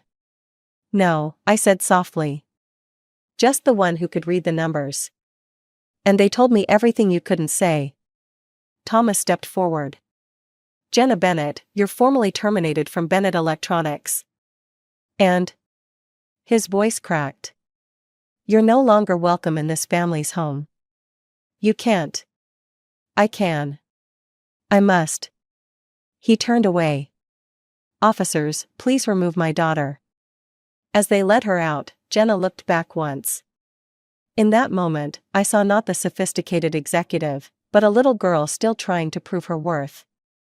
The numbers don't lie, she said quietly. But sometimes I wish they did. The door closed behind her. Ryan buried his face in my shoulder. Laura sobbed in Thomas's arms. And on the monitor, our baby's heartbeat continued its steady count. Marking time like numbers in a ledger, each beat a reminder that some calculations change us forever. The calculator sits on my desk, its display dark, the same ridiculously expensive model that brought Ryan and me together. Now it serves as a paperweight for court documents detailing Jenna's guilty plea. My daughter kicks in her carrier beside me as I review the final numbers. The restitution payments, the legal fees, the restructuring costs, they all add up to one complicated truth: some debts can never be fully repaid. A knock at my office door. Laura stands there, holding a familiar leather-bound folder. These came from Jenna's attorney. More evidence? Letters. She places them on my desk. One for each of us. She wrote them during her first month in prison. I stare at the envelopes, each name written in Jenna's precise handwriting. Have you read yours? Not yet. Laura touches her letter with trembling fingers. Some calculations I'm not ready to face. The baby fusses. I lift her, breathing in her powder-fresh scent as I rock her. Did you know she used to help me with math homework? Laura continues. Before the competition with Ryan started. Before everything became about proving herself. My letter feels heavy in my hands. Through the window, I can see the Bennett Electronics building, its windows reflecting the setting sun. Thomas and Ryan are there now, rebuilding what Jenna nearly destroyed. She asked to meet you, Laura says quietly. When you're ready. I'm not sure I'll ever be ready. Neither was I. She pulls something from her purse, the pearl necklace from the baby shower. But family ledgers are never truly closed, are they? I think of Jenna in her cell, writing letters she wasn't sure would be read. Of the little girl in those family photos, always at the edges, watching her brother shine. What do the numbers tell you now? Laura asks. I look at my daughter, at her tiny fingers curled around my thumb. That some calculations don't fit in neat columns. That balance sheets can't measure what really matters. And revenge? Feels different when you're holding something precious. I adjust the baby's blanket. Maybe that's what Jenna never had, something to protect besides her pride. Laura stands to leave, but pauses. Will you read it? I pick up Jenna's letter. Numbers don't lie, but they don't tell the whole story either. Maybe it's time I heard hers. After Laura leaves, I open the envelope. Jenna's words stare back at me. Dear Peyton. You once told me numbers don't abandon you. But people do. Or at least, that's what I always feared. Every achievement became a shield, every dollar a defense against being left behind. I thought I was protecting myself, but I was really just proving what I feared most, that I wasn't worth loving without proving my value. You protected our family by exposing me. I protected no one by betraying them. That's a calculation I'm still learning to live with. Take care of them. And maybe someday, teach my niece that her worth isn't measured in balance sheets or boardroom victories. Jenna. The baby yawns, her tiny face peaceful. I think of the calculator that started everything, of how some connections can't be quantified. Of how revenge, like redemption, rarely follows a straight line. I reach for my phone, type a short message, visit approved. Bring a calculator. Some numbers need witnesses. Because maybe that's what family really is, not a perfect equation, but a complex formula of mistakes and mercy, betrayal and forgiveness. All adding up to something greater than its parts. My daughter stretches in her sleep, and I add one final entry to today's ledger. Some debts are meant to be forgiven, not collected. Some battles end not with victory, but with understanding. And sometimes, the truest calculations are the ones that don't balance at all. The phone buzzed against the granite countertop, its screen lighting up with a message that would shatter my world. I wouldn't have noticed it at all if I hadn't been reaching for the salt to season our anniversary breakfast, Ryan's favorite eggs Benedict. His phone usually stayed glued to his hand, but he'd left it behind during his morning shower. Can't wait to see you again. Last night was perfect. Delete this message. My hand trembled as I set down the whisk, hollandaise sauce forgotten. The sender's name read Melissa C. with a small heart emoji beside it. The timestamp showed 6:47 a.m., barely an hour ago. I'm Journey, and until that moment, I thought I knew what my life was. 12 years of marriage, a shared dream home in the suburbs, and plans for starting a family next spring. Now those plans felt like ashes in my mouth. The shower upstairs stopped running. I could hear Ryan's footsteps, the familiar creak of our bedroom floorboards. My fingers hovered over his phone, torn between the urge to dig deeper and the nauseating fear of what else I might find. Something smells amazing down there. Ryan called from upstairs. I swiped through to their message history. Empty. Of course he'd deleted everything else. My husband, the careful man. Always 3 steps ahead. Journey? Did you hear me? Just finishing up, I managed to call back, my voice steadier than I felt. I placed his phone exactly where I'd found it, arranged the breakfast plates, and waited. Ryan appeared in the doorway, hair still damp, wearing the blue button-down I'd given him last Christmas. He smiled, that same smile that had won me over at a mutual friend's barbecue 13 years ago. Now it made my stomach turn. Happy anniversary, beautiful. He wrapped his arms around my waist from behind, pressing a kiss to my neck.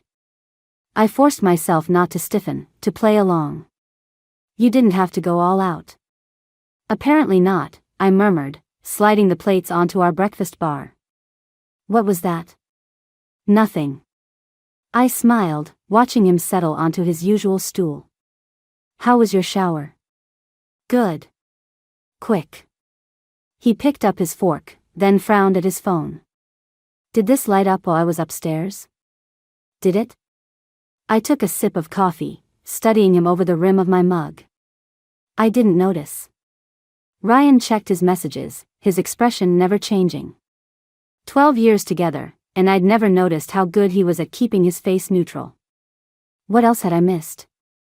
Work stuff, he said, tucking the phone into his pocket. You know how it is.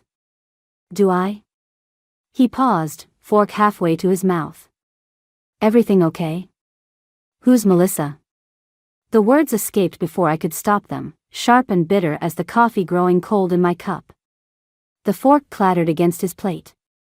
Just for a second, panic flashed across his face before that practiced calm returned. A new client. Why? A client who texts you at dawn about perfect nights? My voice didn't even sound like my own anymore. A client who needs you to delete their messages? Journey, I can explain. Please do. I pushed my untouched plate away. Explain how long you've been sleeping with her. Explain why you chose our anniversary morning to be careless enough to leave evidence. Explain how many other perfect nights there have been while I was here, planning our future. It's not what you think. He reached for my hand. I pulled away. Don't. The room felt too small suddenly, the kitchen island between us not nearly wide enough. Don't you dare try to touch me right now. We should talk about this. His tone turned placating, the same voice he used on difficult clients. You're jumping to conclusions. I stood up, my chair scraping against the hardwood floor. You're right. We should talk. Maybe we can start with how you'll explain this to your mother at dinner tonight. The color drained from his face. You wouldn't. Wouldn't I? I headed for the stairs, leaving him with his perfect eggs Benedict and his imperfect lies. Happy anniversary, Ryan. I hope she was worth it. The Parker family dining room had always felt warm and inviting, but tonight the air was thick with unspoken accusations. I watched Lena fuss over the table settings, straightening the silverware for the 3rd time while Dylan nursed his scotch in silence. Ryan hadn't arrived yet, probably crafting the perfect excuse for his bandaged hand and the dent in his precious Mercedes. Journey, dear, Lena's voice wavered slightly. Are you sure Ryan said he'd be here? It's not like him to be late to family dinner. I took another sip of wine, letting the bitter taste linger. Oh, he'll be here. He knows what's at stake. The doorbell rang, and Dylan set down his glass with a heavy thud. I'll get it. But it wasn't Ryan at the door. Instead, Chloe burst in, her face flushed with anger. I came as soon as I got your text. That lying piece of. Chloe, I cut her off, glancing meaningfully at Lena. Thank you for coming. I thought I might need a friend tonight. Understanding flickered across her face. She squeezed my hand as she sat beside me, while Lena's worried gaze darted between us. Is something wrong? Lena asked. Did something happen with Ryan's accident? The front door opened again before I could answer. Ryan stepped in, his right hand wrapped in gauze, his usual confidence dimmed. He froze when he saw Chloe. "What's she doing here?" "Supporting her friend," Chloe replied coldly. "Someone has to." Dylan cleared his throat. "Son, what happened to your hand?" "Car accident," Ryan said quickly. "Minor fender bender." "Journey, can we talk privately?" "No." I smiled, the same practiced smile he'd perfected over years of deception. "Actually, I think we should all hear about your accident. Especially the part about Melissa." Lena's fork clattered against her plate. "Who's Melissa?" "Nobody," Ryan snapped. "A client." "Journey's upset over nothing." "Nothing?" I pulled out my phone, pulled up the photo Chloe had sent me an hour ago. "Is that why you wrapped your car around a tree outside her apartment building at midnight? While your wife was sleeping at home? On our anniversary?" The color drained from Ryan's face as I turned the screen toward his parents. The timestamp on the traffic camera photo was clear, 12:17 a.m. The Mercedes, the tree, and a woman in a red dress hurrying away from the scene. "Ryan James Parker," Lena whispered, her voice breaking. "Tell me this isn't what it looks like." "It's complicated," he started, but Dylan cut him off. "Complicated?" Dylan's quiet voice carried more disappointment than anger. "Son, there's nothing complicated about betraying your wife." "You don't understand," Ryan insisted. "Melissa's not just, there are things happening at work." "At work?" I laughed, the sound sharp and hollow. "Is that what you call it?" Because her message this morning seemed pretty clear about where the real work was happening. Chloe's hand tightened around mine as Ryan's facade finally cracked. "You had no right to go through my phone. And you had no right to throw away 12 years of marriage for someone who left you bleeding in your car." The words exploded out of me. All the pain and rage I'd been containing since morning bursting free. "I didn't," he stopped, swallowed hard. "It wasn't supposed to happen like this." "No?" I stood up, my chair scraping against the hardwood. "How was it supposed to happen, Ryan? Were you going to wait until after we started trying for that baby we talked about? Or maybe after I invested my inheritance in your new business venture?" Lena gasped softly, and I saw the moment Ryan realized he'd lost not just me, but his parents too. "Journey, please," he reached for me, but Chloe stepped between us. "Don't you dare touch her. This isn't your business," he snarled at her. "Actually," I pulled out another envelope, "it is. Because while you were busy with Melissa, Chloe was helping me document everything. The late-night meetings, the mysterious withdrawals from our joint account, the calls from unknown numbers." I dropped the envelope on the table. "Happy anniversary, darling. I filed for divorce this afternoon." The silence that followed was deafening. Dylan stood up first, walking to the liquor cabinet for another scotch. Lena dabbed at her eyes with a napkin. And Ryan just stood there, finally speechless, as his carefully constructed world began to crumble. "Mom, Dad," I said softly, gathering my purse. "I'm sorry you had to find out this way. But I thought you deserved the truth." I headed for the door, Chloe right beside me. "And Ryan?" "Melissa says she's sorry about your hand. But not sorry enough to stick around when the cops showed up." I stood in our bedroom, my bedroom now, staring at the photograph that had slipped from between the pages of Ryan's leather planner. The image was like a knife to the chest, Ryan and Melissa at some rooftop bar, his arm around her waist, both laughing at something beyond the frame. The city lights sparkled behind them like stars, mocking the darkness spreading through my chest. The date stamp in the corner read 3 months ago. Our anniversary dinner at La Maison. The night he'd claimed he had to leave early for an emergency client meeting. My phone buzzed. Another message from Ryan, "Please come home. We can fix this." Home. I looked around at the carefully curated space we'd built together, the antique dresser we'd found at that estate sale in Vermont. The abstract painting from our honeymoon in Barcelona. Every piece held a memory, and every memory now felt tainted. The doorbell rang, startling me from my thoughts. Through the window, I spotted Chloe's car in the driveway. But there was someone else with her, a slim woman with dark hair who looked vaguely familiar. "Journey?" Chloe called from downstairs. "You need to hear this." I tucked the photograph into my pocket and headed down. The dark-haired woman stood awkwardly in our foyer, wringing her hands. "This is Olivia," Chloe said. "Melissa's sister." My body went rigid. "Get out. Please," Olivia stepped forward. "I'm not here for Melissa. I'm here because you need to know the truth about what they're planning." "Planning?" The word felt bitter on my tongue. "The business merger," Olivia said. "The one that's going to destroy your husband's company." Chloe touched my arm gently. "Let her talk, Journey." I led them to the kitchen, the same space where my world had imploded just days ago. Olivia perched on a bar stool, looking like she might bolt at any moment. "Melissa works for Carlton Industries," she began. "Has for years.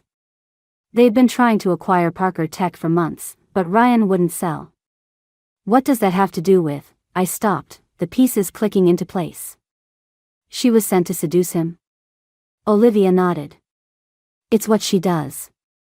Gets close to key players, finds their weaknesses, exploits them. But this time..." She pulled out her phone, showing me an email chain. "This time she's going to destroy him completely." The emails detailed everything: the planned hostile takeover, the fabricated evidence of financial misconduct, the carefully orchestrated scandal that would leave Ryan professionally ruined. "Why are you showing me this?" My voice sounded distant, hollow. "Because I'm tired of cleaning up my sister's messes," Olivia said. "And because you deserve to know that Ryan wasn't just unfaithful, he was stupid. He told her everything about the company's vulnerabilities, their security protocols, their client lists." "Journey," Chloe interrupted softly. "Your inheritance." The room spun slightly. The investment Ryan had been pushing for, the papers still sitting unsigned in my desk drawer. He'd wanted me to sink my entire inheritance into Parker Tech's new security division, the same division that would have been worthless after Carlton's takeover. "When?" I managed to ask. "The board meeting next week," Olivia replied. "They're going to present evidence that Ryan's been embezzling funds, force an emergency sale. Melissa's already got copies of documents he signed while..." She trailed off, looking uncomfortable. While he was distracted, I finished flatly. My phone buzzed again. Another message from Ryan: "I know I messed up, but I need you. The company needs you. Please call me." I showed the message to Olivia, who winced. "He knows something's wrong. Melissa's stopped returning his calls." "Good." I deleted his message, then looked at Chloe. "Call Max. We need a lawyer." "Journey," Olivia hesitated. "What are you going to do?" I pulled out the photograph from my pocket, studying it one last time before ripping it in half. "I'm going to beat them at their own game." Ryan wanted to risk my inheritance? Fine. But it's going to cost him everything. Chloe's eyes widened. "You have a plan?" "I do now." I turned to Olivia. "But I'll need your help. Both of you. Ryan and Melissa think they're so clever, playing their little games." I smiled, and for the first time in days, it felt real. "Let's show them what real manipulation looks like." The charity gala at the Parker Tech headquarters felt like walking into a snake pit. Crystal chandeliers cast deceptively warm light over the crowd of shareholders and board members, all of them circling like vultures, whispering behind champagne flutes. I adjusted my black dress, the one Ryan always said made me look dangerous, and caught his eye across the room. He was standing with Melissa, of course. Her red dress matched the lipstick on his collar from the photo Olivia had shown me earlier. They weren't even trying to hide anymore. "Ready?" Chloe appeared at my elbow, Max close behind her with a leather briefcase. "Almost." I watched Ryan laugh at something Melissa said, his hand lingering on her lower back. Where's Olivia? In position. She has the USB drive with the evidence. Chloe's voice was steady, but her fingers drummed against her clutch nervously. Are you sure about this? Once we start. They're about to destroy everything he built, I cut in. I'm just making sure they destroy each other instead. Max cleared his throat. The board members are gathering. It's time. I moved through the crowd, accepting condolences from people who'd heard about the divorce filing.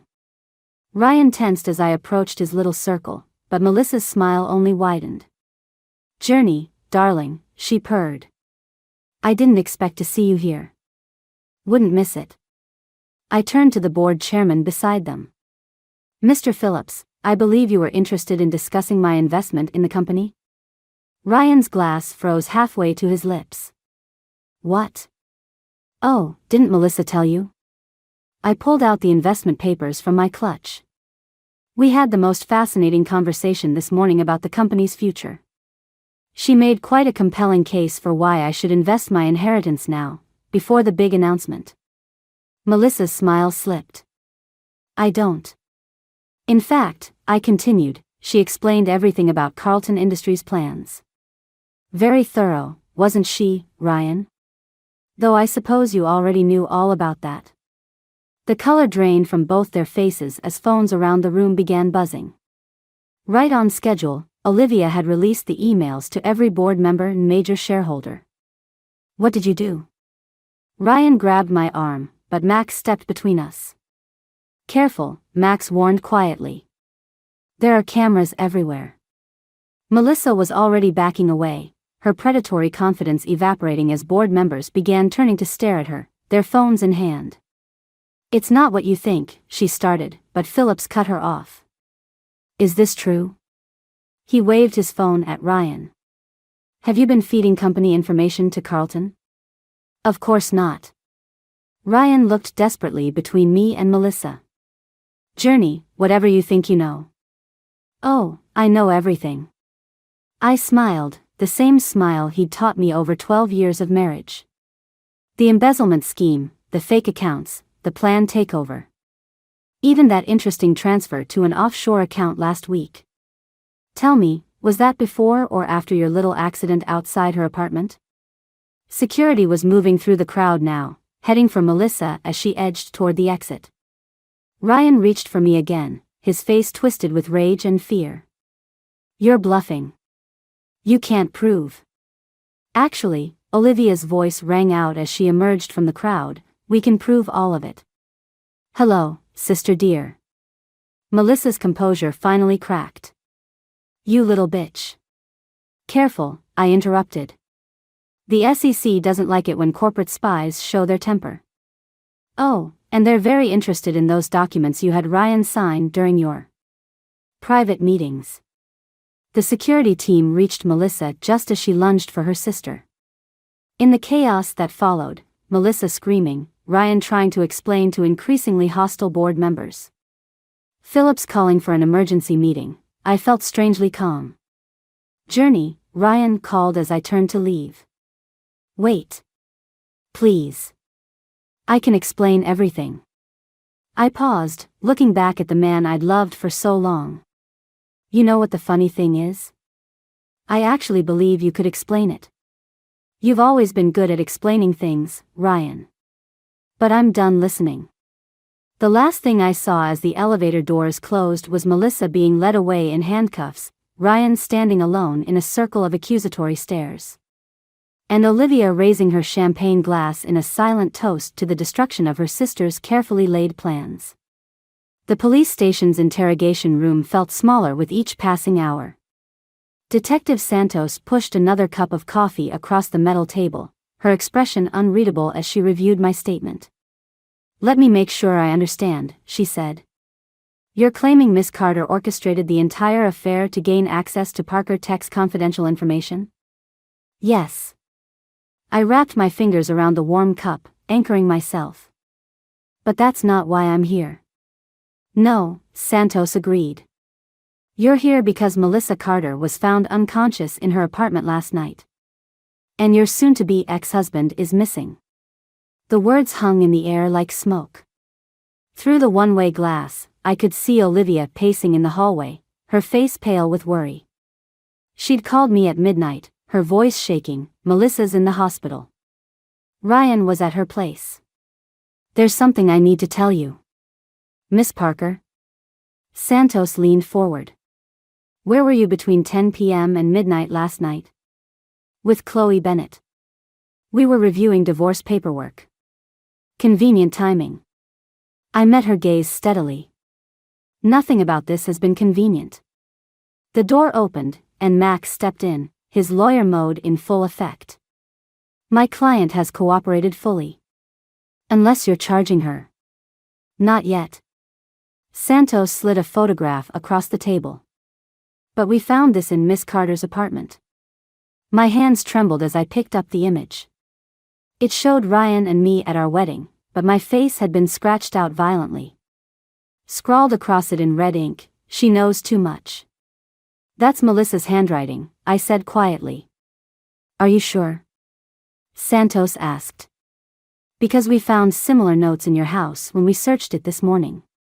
Along with these.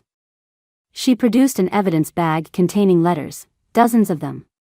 My throat tightened as I recognized Ryan's handwriting, mixed with another I didn't know. They go back 6 months, Santos continued. Long before the affair became public. Care to explain? The door burst open before I could respond. Olivia rushed in, ignoring Max's attempt to stop her. You have to tell them, she blurted. About the other women. About what Melissa really did. Santos's eyebrows rose. Other women? Olivia, I warned, but she was already pulling out her phone. Show them the videos, she insisted. The ones Melissa kept. The ones she used to. A commotion in the hallway cut her off. Through the open door, I saw Ryan being led in handcuffs, his face bruised and bloody. Our eyes met for a moment before they took him to another room. Interesting timing, Santos observed. Want to revise your statement? I looked at the evidence spread across the table, the letters, the photo, the lies layered upon lies. Melissa's schemes had run deeper than any of us knew, and now Ryan's blood was quite literally on her hands. Yes, I said finally. But not about last night. About 6 months ago, when Melissa Carter first approached me about helping her take down Parker Tech. Max tensed beside me. Journey, don't. She showed me proof, I continued, ignoring him. About Ryan's other affairs. About the money he'd been stealing. About the women before me who'd tried to expose him and disappeared. I agreed to help her because I thought I was protecting other women. But I didn't know. Didn't know what? That she was one of them. That this whole thing, the affair, the company takeover, even my revenge, was part of her plan all along. I pulled out my own phone. Hands steady now. And I can prove it. Santos studied me for a long moment. Why come forward now? Because Ryan wasn't at Melissa's apartment to hurt her last night. I played the video Olivia had sent me hours ago. He was there to stop her from killing me. The surveillance footage showed Ryan confronting Melissa, her gun visible, their argument silent behind the glass. Then the struggle, the gunshot, Ryan's panic as she fell. Jesus, Santos muttered. So you see, I said quietly, the real question isn't where I was last night. It's why Melissa Carter is still alive when she's tried to kill every other woman who got close to the truth about Parker Tech. And why my husband, who I thought was the villain in this story, just saved my life. The hospital corridor stretched endlessly before me, its fluorescent lights casting harsh shadows across the linoleum. 2 police officers flanked Melissa's door, their expressions hardening as I approached. Through the window, I could see her lying there, tubes snaking from her arms. Looking far more vulnerable than the woman who'd tried to destroy my life. You shouldn't be here, Detective Santos materialized beside me, coffee in hand. It's against protocol. She tried to kill me. And now you're here, alone, in the middle of the night. Santos raised an eyebrow. That doesn't exactly help your case. My phone vibrated, another message from Ryan's lawyer. They denied his bail an hour ago. The evidence I provided had helped explain his actions at Melissa's apartment. But 12 years of marriage hadn't prepared me for seeing him led away in handcuffs, his face still bloody from their struggle. I need to talk to her, I said quietly. That's not happening. Santos stepped between me and the door. Go home, Miss Parker. Let us handle this. Like you handled the other cases? I pulled out the file Olivia had given me. Sarah Mitchell, 2018. Rebecca Torres, 2019. Both worked at Parker Tech. Both disappeared after filing harassment claims. Both cases went cold. Santos's expression shifted slightly. Where did you get that? Melissa's laptop. The one Ryan was trying to retrieve when she pulled the gun. I handed her the file. There's more. Much more. But she'll only talk to me. This is blackmail. This is survival. I met her gaze steadily. 5 minutes. That's all I need. The detective studied me for a long moment before nodding to the officers. They stepped aside, and I entered the lion's den. Melissa's eyes opened as I approached her bed. Despite the bruises and bandages, her smile was still razor-sharp. I wondered when you'd come, she whispered. Where are they? Who? Sarah. Rebecca. The others. I moved closer, my voice low. Ryan's in jail because he tried to stop you. The least you can do is tell me the truth. She laughed, the sound hollow and harsh. The truth? You wouldn't recognize it if it slapped you in the face. Your perfect husband, your perfect marriage, it was all a lie long before I came along. What are you talking about? Ask him about Project Phoenix. She shifted, wincing. Ask him why those women really disappeared. Ask him why he married you in the first place. My blood ran cold. What does that mean? It means, she reached for something under her pillow, that you're not the hero of this story, journey. You're just another pawn. The flash of metal was my only warning. I lunged backward as the scalpel sliced through the air where my throat had been. Melissa's monitor began screaming as she launched herself from the bed, medical equipment crashing around us. He chose you because you were convenient, she snarled, swinging again. Because your father's company had what Parker Tech needed. I stumbled against the wall as Santos burst in, weapon drawn. Drop it. Tell her. Melissa's eyes were wild, blood seeping through her hospital gown. Tell her about the merger papers her father signed the day before his accident. The scalpel clattered to the floor as she collapsed, orderlies rushing in with restraints. But her words had found their mark more effectively than any blade. My father's death. The convenient timing of meeting Ryan. The rushed marriage that had surprised everyone. All of it suddenly viewed through a new, horrifying lens. Journey? Santos touched my arm. Are you all right? I shook my head, unable to speak. My phone buzzed again, not Ryan's lawyer this time, but Olivia. Found something in Melissa's storage unit, her message read. About your father. You need to see this now. As they wheeled Melissa away, her laughter echoing down the corridor. I realized that my quest for revenge had led me somewhere far darker than I'd imagined. The truth about Ryan, about my father's death, about my entire marriage, it was all connected to something much bigger than a simple affair. And now I had to decide, keep digging and risk losing everything I thought I knew about my life, or walk away and live with the questions forever. The visiting room at the county jail felt smaller than it had any right to be. Ryan sat across from me, the bruises on his face faded to sickly yellows and greens. Between us lay the contents of Olivia's discovery, my father's autopsy report, Project Phoenix files. And a USB drive that had destroyed every certainty I'd ever had about my marriage. How long? My voice didn't shake. I was proud of that. Journey. How long were you planning it before my father died? He leaned forward, chains rattling against the metal table. It wasn't supposed to happen that way. The brake lines. That wasn't part of the plan. But marrying his daughter was? I pushed the merger documents toward him. Making sure his company fell into Parker Tech's hands after his convenient accident. I loved you. His eyes met mine, and for the first time in 12 years, I saw real desperation there. That wasn't part of the plan either. Don't. I stood up abruptly, my chair scraping against concrete. Don't you dare pretend. It's the truth. He tried to reach for me, but the chains stopped him.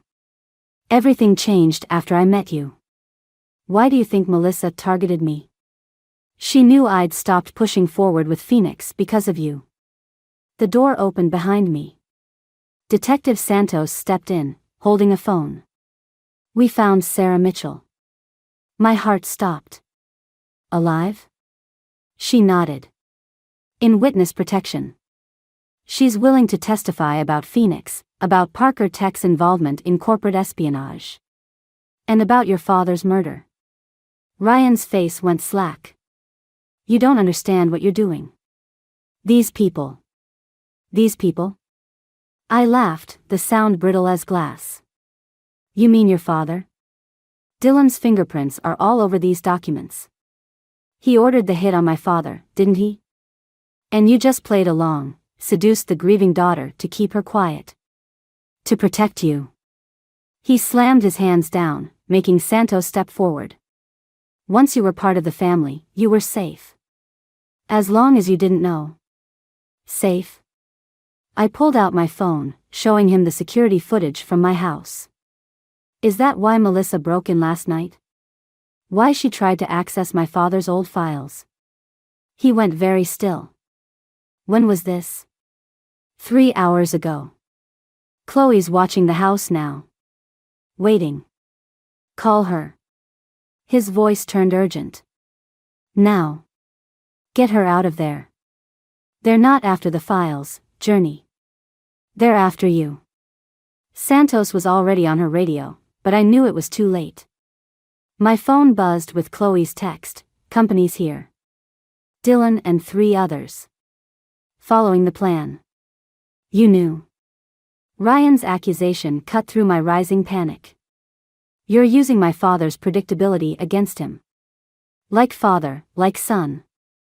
I gathered the documents, leaving one photo behind, our wedding day. The last picture taken of me smiling genuinely at the man I thought I loved.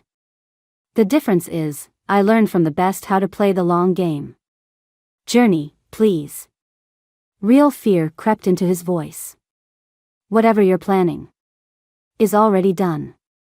I nodded to Santos, who produced an arrest warrant. The FBI is raiding Parker Tech right now. Every document, every file about Phoenix, about my father. It's all going public. Dylan's walking into a trap, and Melissa's testimony from the hospital was the final nail in the coffin. You'll destroy everything. No, I corrected him quietly. You did that 12 years ago when you chose your father's corruption over the truth. I'm just finishing what you started. My phone buzzed again, the signal. Somewhere across town, Dylan Parker was being led away in handcuffs, his corporate empire crumbling around him. And in a hospital room, Melissa Carter was signing a full confession, her immunity deal secured by the evidence she'd helped me gather. For what it's worth, I said, pausing at the door, I loved you too. That's what made it so easy to make you believe I was still the same naive girl you married. The last thing I saw as the door closed was understanding dawning in his eyes, the realization that his perfect, trusting wife had orchestrated his downfall from the moment she found that first text message, playing every player at their own game. Some might call it revenge. I called it justice. The courtroom emptied slowly, leaving me alone with the echo of the judge's verdict. Guilty on all counts, corporate espionage, conspiracy, murder. The Parker family legacy, dismantled in less than 2 hours. I gathered my belongings, fingers brushing against my father's old watch in my purse. The evidence had proven what I'd suspected. He'd discovered Project Phoenix, threatened to expose it, and paid with his life. Now, 12 years later, justice had finally been served. Miss Parker? I turned to find Lena standing in the doorway, looking smaller somehow without her usual perfect posture and designer clothes. I'm not here to defend them, she said quickly. I needed you to know I had no idea about any of it. I believe you. The words surprised us both with their sincerity. She nodded, twisting her wedding ring, a nervous habit I'd never noticed before. The house in Vermont. The one you loved so much. I'm signing it over to you. Lena. Please. Her voice cracked slightly. Let me do this one thing right. The door opened again before I could respond. Olivia entered, followed by Sarah Mitchell, alive, whole, and ready to rebuild her life now that her testimony had helped bring down Parker Tech. The reporters are waiting, Olivia warned. And Melissa's lawyer called. She wants to meet. No. I shouldered my bag, feeling lighter somehow. Tell her I'm done playing her games. She got her deal, she can live with the consequences of her choices. Just like the rest of us. Lena touched my arm gently as I passed. What will you do now? The question should have felt heavy, but instead it tasted like freedom. My father's company is being restored to its original shareholders. There's work to be done, wrongs to right. Journey. She hesitated. Ryan asked to see you. One last time, before they transfer him. I thought of our last conversation in that prison visiting room, of all the lies and truths tangled together across 12 years of marriage. Of the man I'd loved and the monster he'd protected. Of the naive wife I'd pretended to be while methodically dismantling their empire. Tell him. I smiled, genuine for the first time in months. Tell him I learned from the best. Outside, Chloe waited by her car, holding a thick envelope. The last of the evidence files. Detective Santos says we're officially done. Not quite. I took the envelope, then handed her a different one. The foundation paperwork. For the victims of corporate fraud and whistleblower protection. I need a director I can trust. Her eyes widened. Journey. You stood by me through all of it, I said quietly. Help me make sure no one else has to go through this alone. The late afternoon sun caught the face of my father's watch as I checked the time. Somewhere across town, Dylan Parker was beginning his life sentence. Ryan would soon join him. Melissa's immunity deal would keep her out of prison, but her reputation was destroyed. The mighty had fallen, and the truth had finally come to light. You know, Chloe said as we drove away from the courthouse, most people would feel vindicated right now. Triumphant. I watched the city scroll past, thinking of all the moments that had led to this one. The breakfast I'd been preparing when I found that first text. The family dinner where everything began to unravel. The hospital room where Melissa had finally revealed the truth about my father's death. I don't feel triumphant, I admitted. I feel free. Awake. I turned to her, understanding flowing through me like a river breaking through ice. For 12 years, I lived someone else's version of my life. Now I get to discover who I really am. And who is that? I thought of Lena's gift, the house in Vermont where I'd once dreamed of raising a family. Of Sarah Mitchell, alive and ready to reclaim her story. Of my father's company, waiting to be rebuilt into something honest and true. Someone who knows the difference between revenge and justice, I said finally. And chooses justice every time. The city stretched out before us, full of possibilities and second chances. Not an ending, but a beginning, one entirely of my own making. I was sitting at my desk, sipping lukewarm coffee and staring at the endless spreadsheets that define my life as an urban planner. It was a typical Tuesday morning, until it wasn't. The envelope, stark white and unassuming, appeared on my desk between one sip and the next. No return address, just my name, Morgan, scrawled in a hurried hand. Curiosity piqued. I tore it open, expecting maybe an anonymous complaint or some unsolicited advice about city zoning. Instead, I found photographs. My heart plummeted as I recognized Caleb, my husband, wrapped around Serena, my best friend.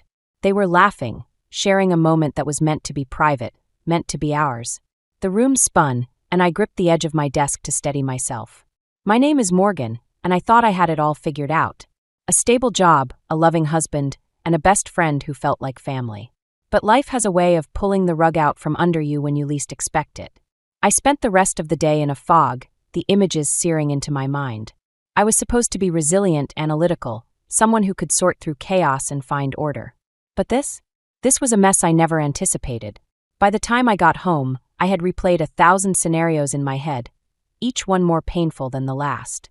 Caleb was in the kitchen, stirring something on the stove. The smell of his famous chili filled the room, but it turned my stomach. I watched him for a moment, trying to reconcile the man I saw in the photos with the man in front of me. He looked up, his smile faltering as he caught my expression. "Hey, you okay?" he asked, concern lacing his voice. I tossed the envelope onto the counter. "Found this at work today." His eyes flicked to the photos, and I saw the color drain from his face. For a moment, I thought he might faint. Instead, he shook his head, a nervous laugh escaping his lips. "Morgan, it's not what it looks like." "Really?" I said, my voice barely above a whisper. "Because it looks like you and Serena have been busy." He opened his mouth, closed it again. I could see the wheels turning, trying to find the right words to say. "It's complicated," he finally managed. "Complicated?" I echoed, incredulous. "That's all you've got?" He reached for my hand, but I pulled away. "I swear it's not what you think. Serena and I were just what, Caleb?" I cut him off. "Friends? Because I don't have friends who do that." He ran a hand through his hair, frustration etched across his face. "I love you, Morgan. You know that, right?" I wanted to believe him. I wanted to cling to the life I thought we had. But the betrayal was too fresh, too raw. "I don't know anything anymore," I said, my voice breaking. We stood there, the silence stretching between us like a chasm. I could feel the weight of his fear, his desperation to hold on to the life we'd built. But I was driven by something else, a need for truth, for clarity. I needed to understand how everything had gone so wrong. Finally, I turned away, unable to look at him. "I need some time to think." I left him standing in the kitchen, the chili forgotten, the air thick with unspoken words. As I walked away, I felt a mix of emotions: anger, confusion, a deep sense of loss. But beneath it all, a spark of determination ignited. I would find out the truth, no matter what it took. That night, as I lay in bed, I replayed the confrontation over and over, searching for any hint of sincerity in Caleb's words. But all I found were more questions. How long had this been going on? Why Serena? And most importantly, who had sent the photos? As sleep finally claimed me, I resolved to get to the bottom of it. I would confront Serena, dig deeper, and uncover the truth. Because this wasn't just about betrayal, it was about justice. And I was going to make sure that everyone got what they deserved. The next day would be the beginning of a journey I never asked for, but one I was determined to see through. I spent the next morning in a daze, the events of the previous night swirling around my mind like a storm I couldn't escape. The photos haunted me, and Caleb's flimsy explanations only added to my confusion. I needed someone to talk to, someone who could help me make sense of it all. That someone was Owen. Owen and I had been friends for years. He was the kind of person who could see through the noise and get to the heart of things.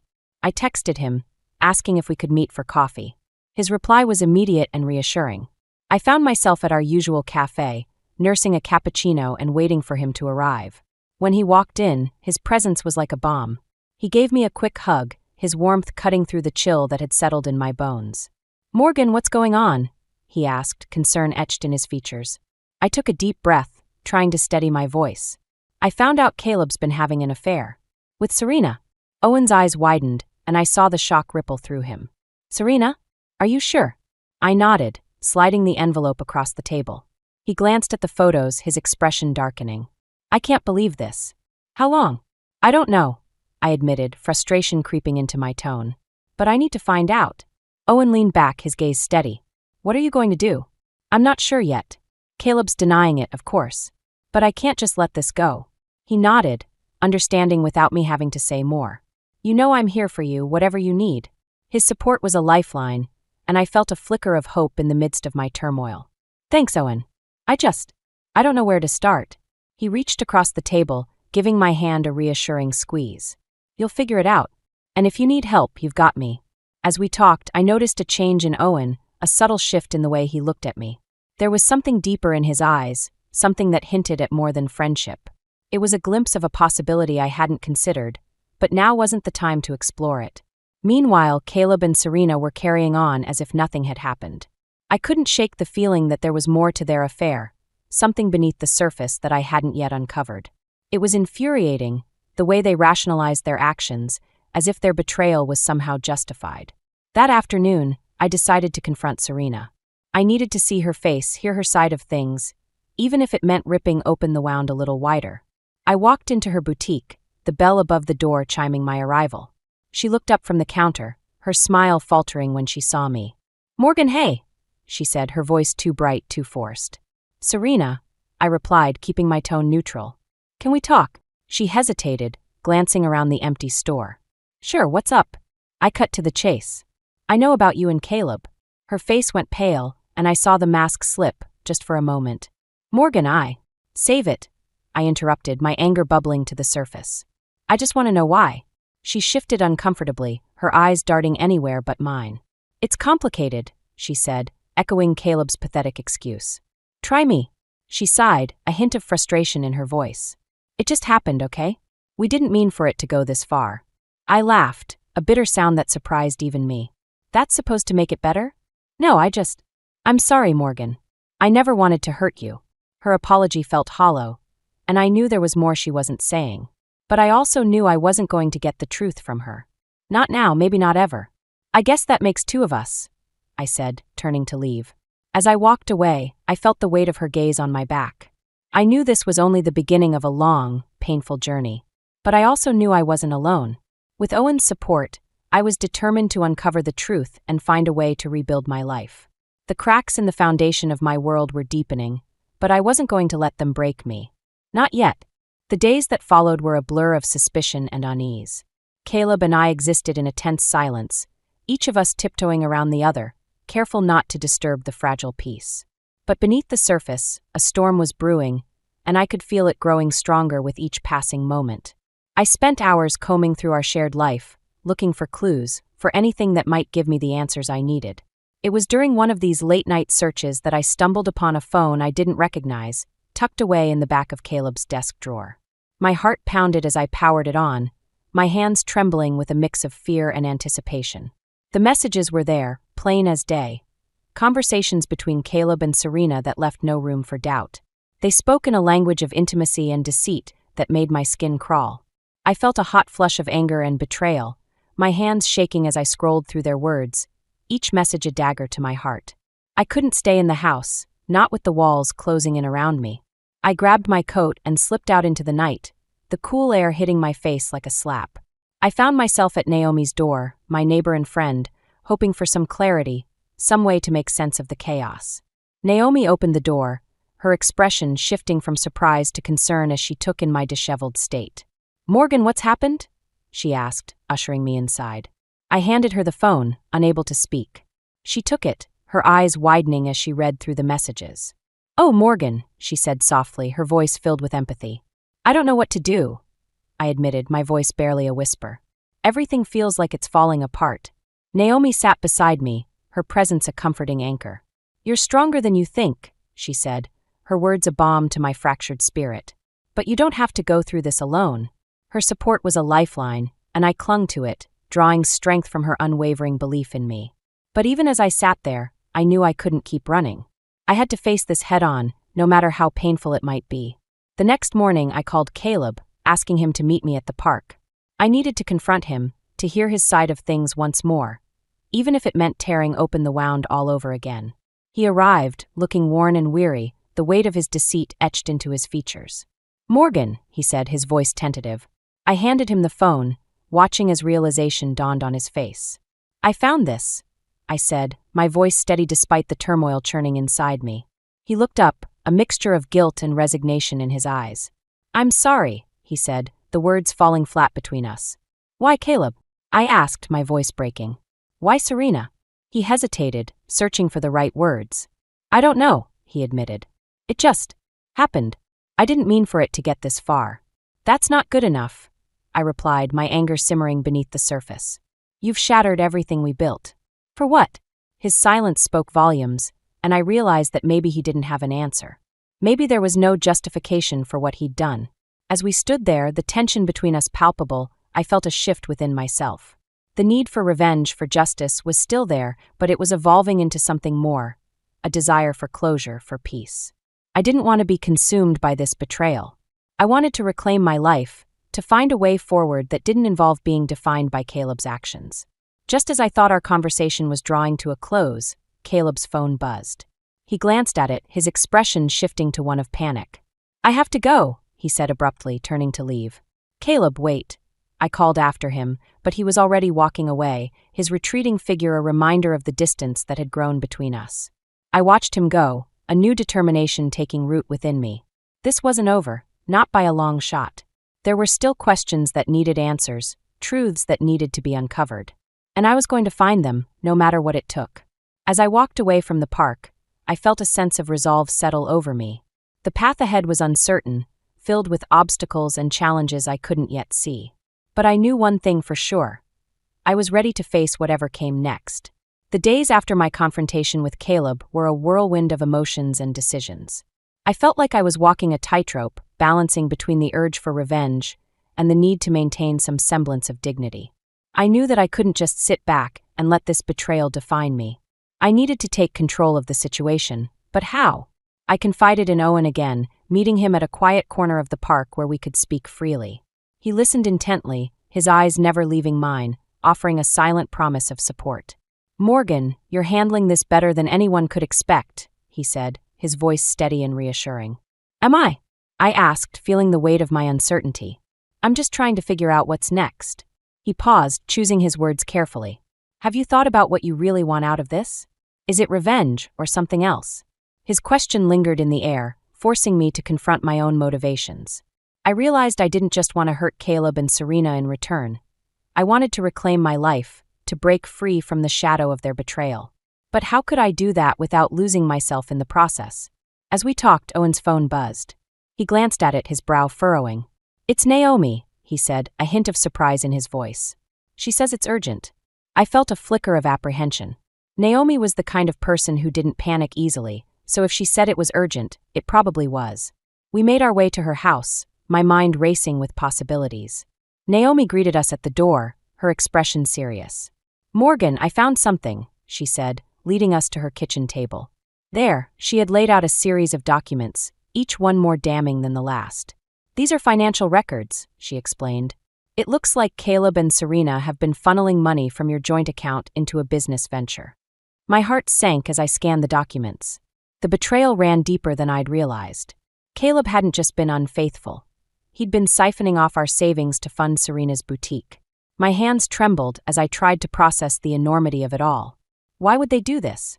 I asked, more to myself than anyone else. Naomi shook her head, her eyes filled with sympathy. I don't know, but it's clear they've been planning this for a while.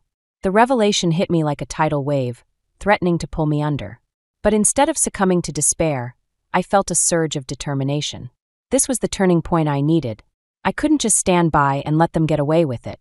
Owen, I need your help, I said, my voice firm with resolve. We have to gather more evidence, something undeniable. He nodded, his expression resolute. Whatever you need, I'm here. Together, we devised a plan to gather the evidence needed to confront Caleb and Serena publicly. I knew I was treading dangerous waters, but I couldn't let them continue to manipulate and deceive me. This was about more than just revenge, it was about justice and reclaiming my life. As we left Naomi's house, I felt a shift within myself. The weight of my decisions was heavy, but I knew it was the only way forward. I had to take control, to protect not just my future, but also the truth. That night, as I lay in bed, I replayed the events of the day in my mind. The betrayal, the lies, the financial deceit, it was all so much to bear. But I realized that I wasn't alone. With Owen and Naomi by my side, I had the strength to face whatever came next. The stakes had been raised, and the path ahead was fraught with uncertainty. But I was ready to confront it all, to fight for the life I deserved. This wasn't just about Caleb and Serena anymore. It was about me, about finding my own way forward and emerging stronger on the other side. As I drifted off to sleep, I felt a sense of calm settle over me. I knew that the journey ahead would be challenging, but I was no longer afraid. I was ready to face whatever came next, and I wouldn't stop until I had the answers I needed. The community event loomed on the horizon, a ticking clock counting down to the moment I would expose Caleb and Serena for who they truly were. The plan Owen and I crafted was meticulous, each step designed to ensure that the truth would come to light. But as the day approached, I felt the pressure mounting, the weight of my decisions pressing down on me like a storm cloud ready to burst. I found myself pacing the living room, my mind racing with possibilities. What if something went wrong? What if Caleb and Serena managed to turn the tables on me? The uncertainty gnawed at me, threatening to unravel my resolve. Owen arrived, his presence a steadying force amidst the chaos. "Morgan, you look like you're about to jump out of your skin," he said, his tone light, but his eyes filled with concern. I can't shake the feeling that something's going to go wrong," I admitted, wringing my hands. He placed a reassuring hand on my shoulder. "We've got this. You've done everything you can to prepare. Now it's just about seeing it through." His confidence was infectious, and I felt a flicker of hope reignite within me. But even as we reviewed the plan one last time, a nagging doubt lingered. Was this really the right path? Was exposing them in such a public way truly the justice I sought? Or was it simply revenge dressed up in the guise of righteousness? The day of the event arrived, and I felt a strange calm settle over me. The community center buzzed with activity, neighbors mingling and chatting, blissfully unaware of the storm about to hit. I scanned the crowd, searching for Caleb and Serena, my heart pounding in anticipation. When they finally arrived, their smiles and easy demeanor made my stomach churn. They moved through the room, greeting friends and acquaintances, completely oblivious to the trap I had laid. I watched them, my emotions a tangled mix of anger, betrayal, and a lingering sadness for what could have been. As the time drew near, Owen and I exchanged a glance, a silent confirmation that we were ready to proceed. But just as I was about to step forward, Naomi appeared at my side, her expression urgent. "Morgan, we need to talk," she said, pulling me aside. "What is it?" I asked, my nerves fraying at the edges.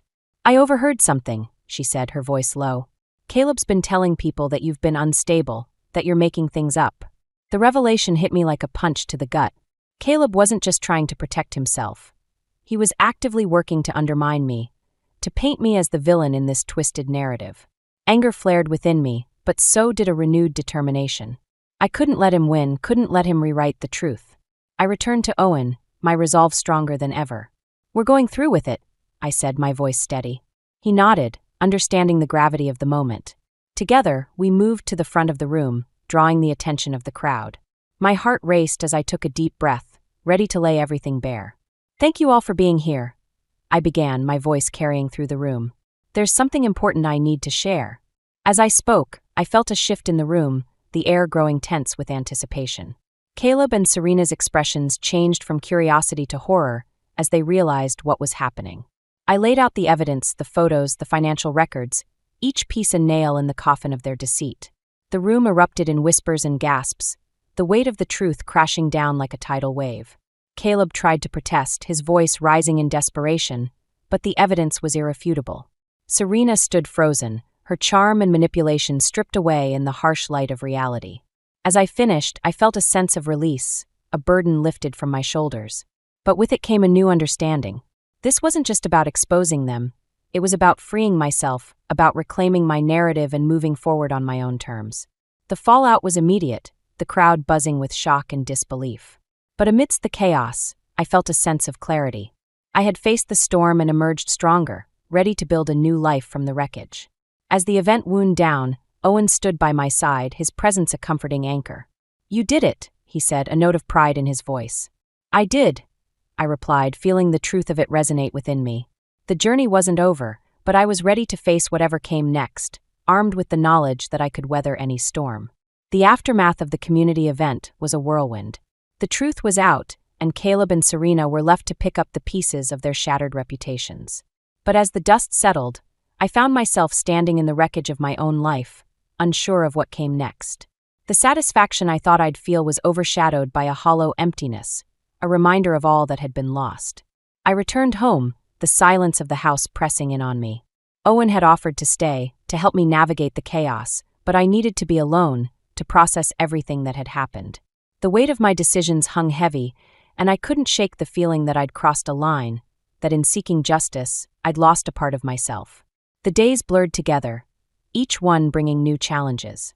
Caleb, desperate to salvage what remained of his life, began spreading rumors, painting me as the villain.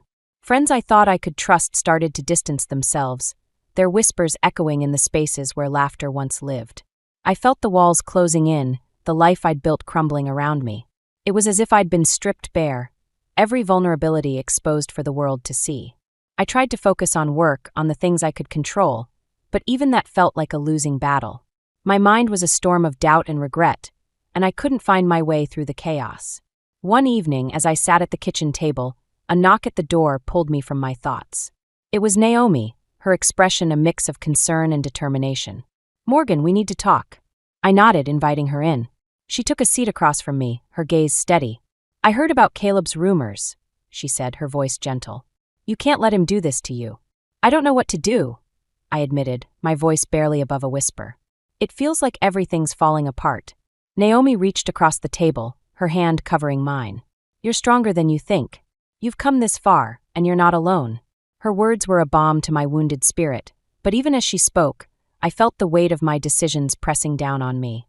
I'd exposed Caleb and Serena, but at what cost? The lines between justice and revenge had blurred, and I wasn't sure where I stood anymore. As Naomi left, I realized that I needed to confront Caleb one last time, to try and find some semblance of closure.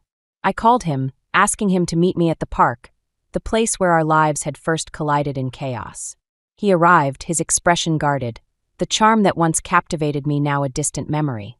"Morgan," he said, his voice tinged with bitterness. "Caleb, we need to talk," I replied, trying to keep my emotions in check. He shrugged, his defensiveness a shield against the truth. "What's there to talk about? You've already made up your mind." "I didn't want this, Caleb," I said, my voice breaking. "I never wanted things to end like this." He laughed, a hollow sound that cut through the tension. "You think I did? You think I wanted to lose everything?"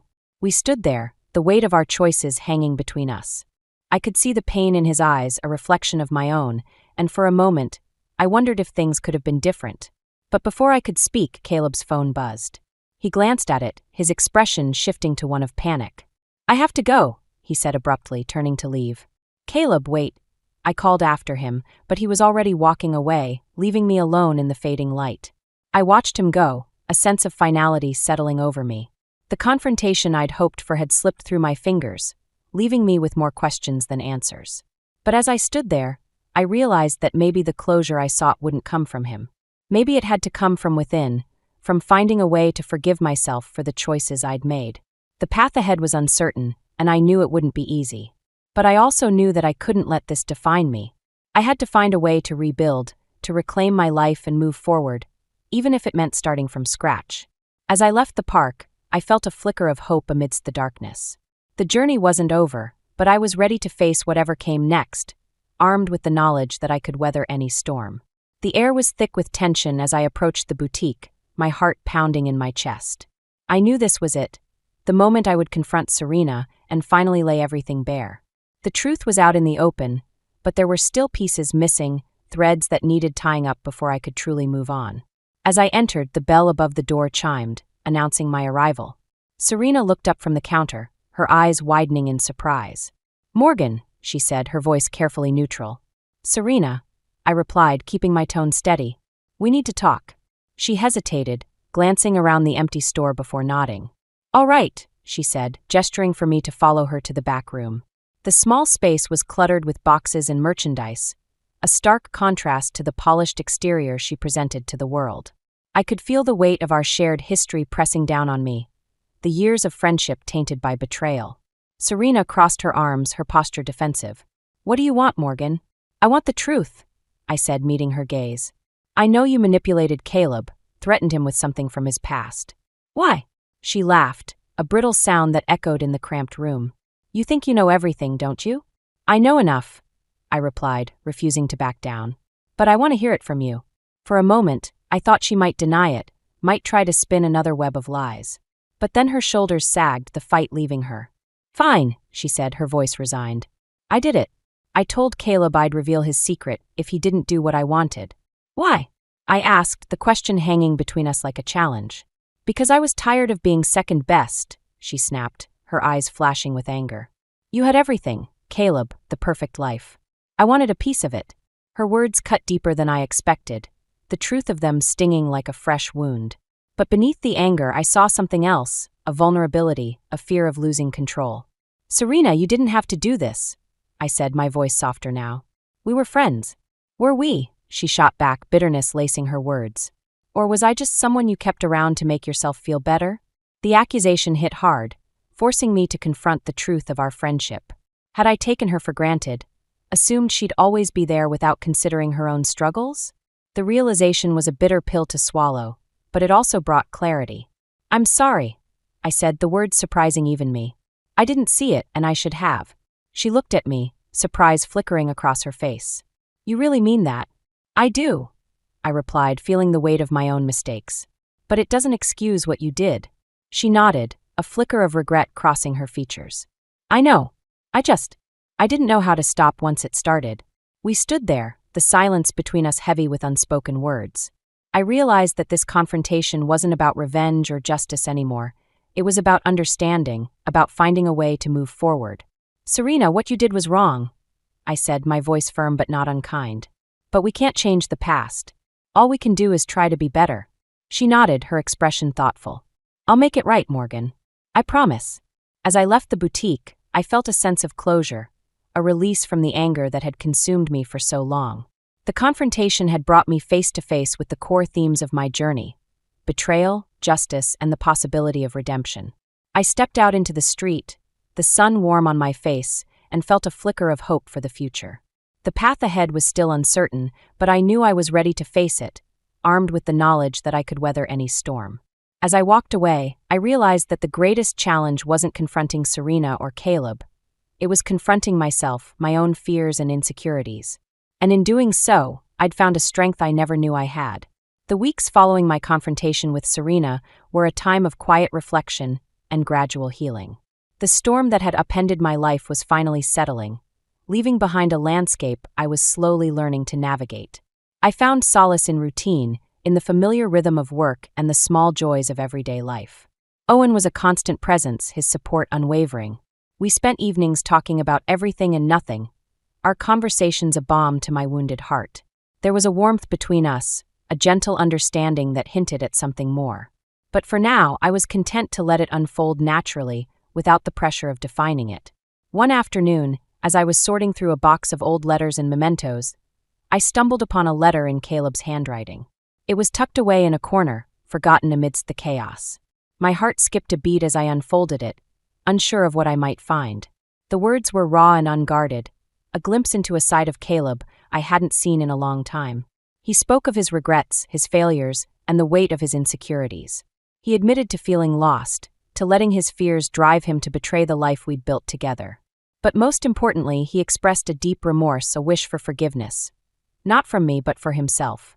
As I read, I felt a complex mix of emotions: anger, sadness, and a surprising sense of empathy. The letter didn't excuse his actions, but it offered a window into his struggle, a reminder that we were all flawed, all capable of making mistakes. I folded the letter carefully, placing it back in the box. It was a reminder of the past, but it didn't define my future. I realized that forgiveness wasn't about absolving Caleb. It was about freeing myself from the burden of anger and resentment.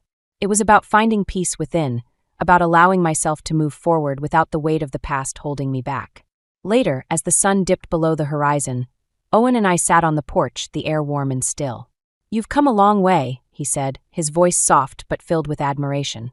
"I have," I replied, feeling the truth of it resonate within me. "It hasn't been easy, but I'm getting there." He nodded, a smile playing at the corners of his lips. "You're stronger than you know, Morgan." The words were simple, but they carried a weight that settled comfortably in my heart. I looked at him, seeing the kindness in his eyes, the quiet strength that had been my anchor through the storm. "Thank you, Owen, for everything." We sat in companionable silence, the night wrapping around us like a comforting blanket. The future was still uncertain, but for the first time in a long time, I felt ready to embrace it. As we watched the stars blink into existence, I realized that my journey wasn't about revenge or justice. It was about finding my own path, about reclaiming my life and the person I wanted to be. I had faced betrayal and heartbreak, but I had also discovered resilience and compassion, not just for others, but for myself. The road ahead was open, filled with possibilities I was eager to explore.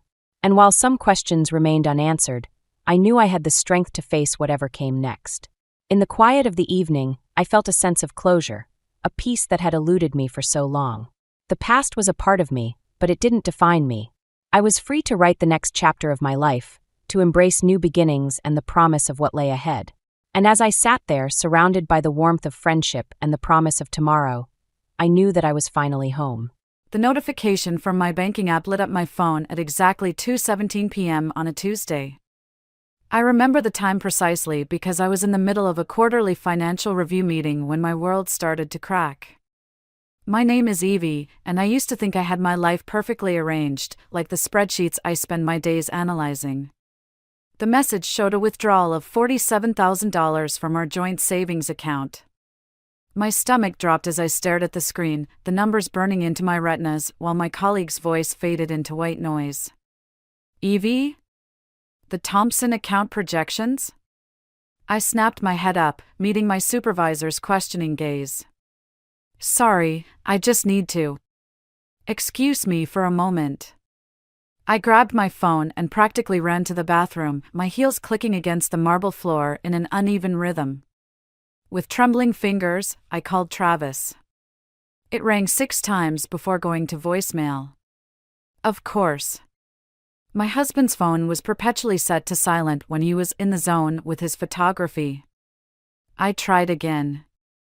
And again. Finally, on the 4th attempt, "Hey babe, what's up? I'm kind of in the middle of a shoot. Travis, why is there a $47,000 withdrawal from our account?" My voice echoed off the bathroom tiles, and I lowered it to a harsh whisper. Please tell me this is some kind of mistake. There was a pause, too long to be innocent. Oh, that. Yeah, I was going to tell you about it tonight. It's for some new equipment I need for this huge corporate gig I landed. The client's paying double my usual rate, so we'll have it back in no time. The explanation seemed reasonable enough, but something in his tone made my skin prickle. After 8 years of marriage, I knew when Travis was feeding me half-truths. What equipment costs exactly $47,000?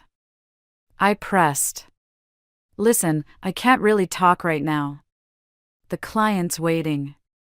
We'll discuss it over dinner, okay? Love you.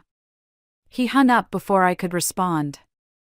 I stared at my reflection in the bathroom mirror, noting how the fluorescent lights made me look as pale as I felt. Something wasn't adding up, and if there's one thing I can't stand, it's numbers that don't balance.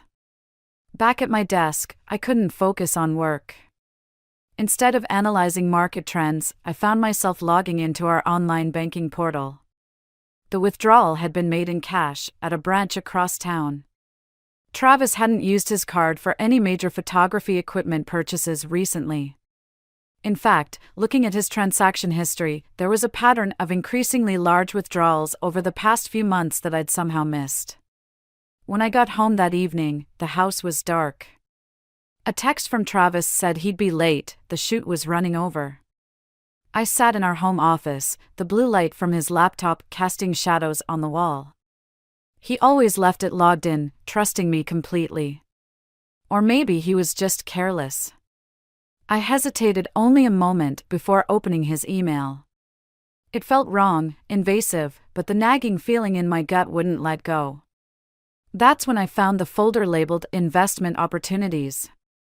Inside were hundreds of emails from online gambling sites, payment confirmations, and desperate messages to someone named Victor about making things right. My phone buzzed with another text from Travis, "Grab dinner with the client. Don't wait up.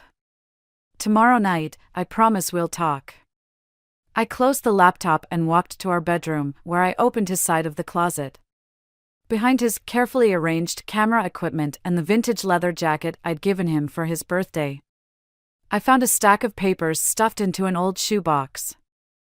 bank statements, loan applications, and at the bottom, a letter from a collection agency demanding immediate payment of $86,000.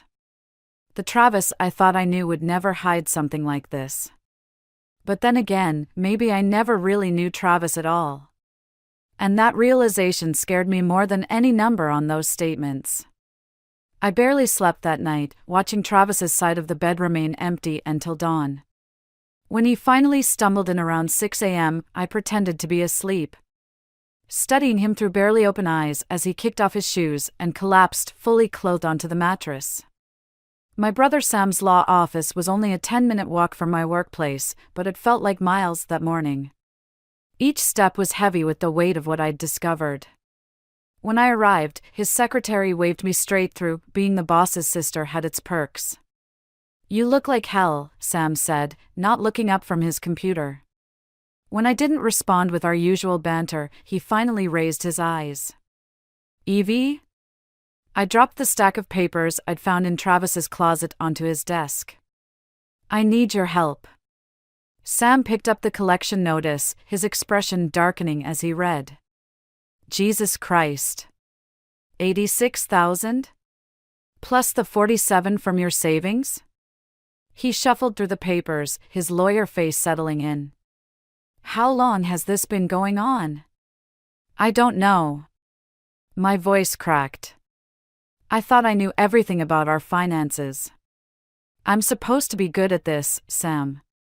It's literally my job. This isn't your fault." Sam leaned back in his chair, running a hand through his graying hair. "Remember when Travis bought that vintage Harley right before your wedding? He sold it 3 months later. Said it wasn't practical." "No, Evie. He crashed it. Totally wrecked. But instead of telling you, he took out a personal loan to replace it before you found out." Sam's words hit me like a punch to the gut. I helped him with the paperwork. He swore it was a one-time thing, that he'd learned his lesson. The room seemed to tilt slightly. "Why didn't you tell me?" He was about to become my brother-in-law. He seemed genuinely sorry, and the amount was manageable. Sam's face softened. "I should have told you. I'm sorry." Before I could respond, my phone buzzed. A text from Travis's mother, "Maggie, dinner tonight? Haven't seen you both in ages. 7 p.m.? I showed Sam the message. He shook his head. "You should go. Keep things normal while we figure this out. I'll make some calls, see what kind of legal exposure you're facing." That evening, I arrived at Maggie's colonial-style house alone, having told Travis to meet me there after his shoot. The familiar scent of her lasagna filled the air as she pulled me into a warm hug. "Where's my boy?" she asked, leading me into the kitchen. "Running late. Client meeting." The lie felt bitter on my tongue.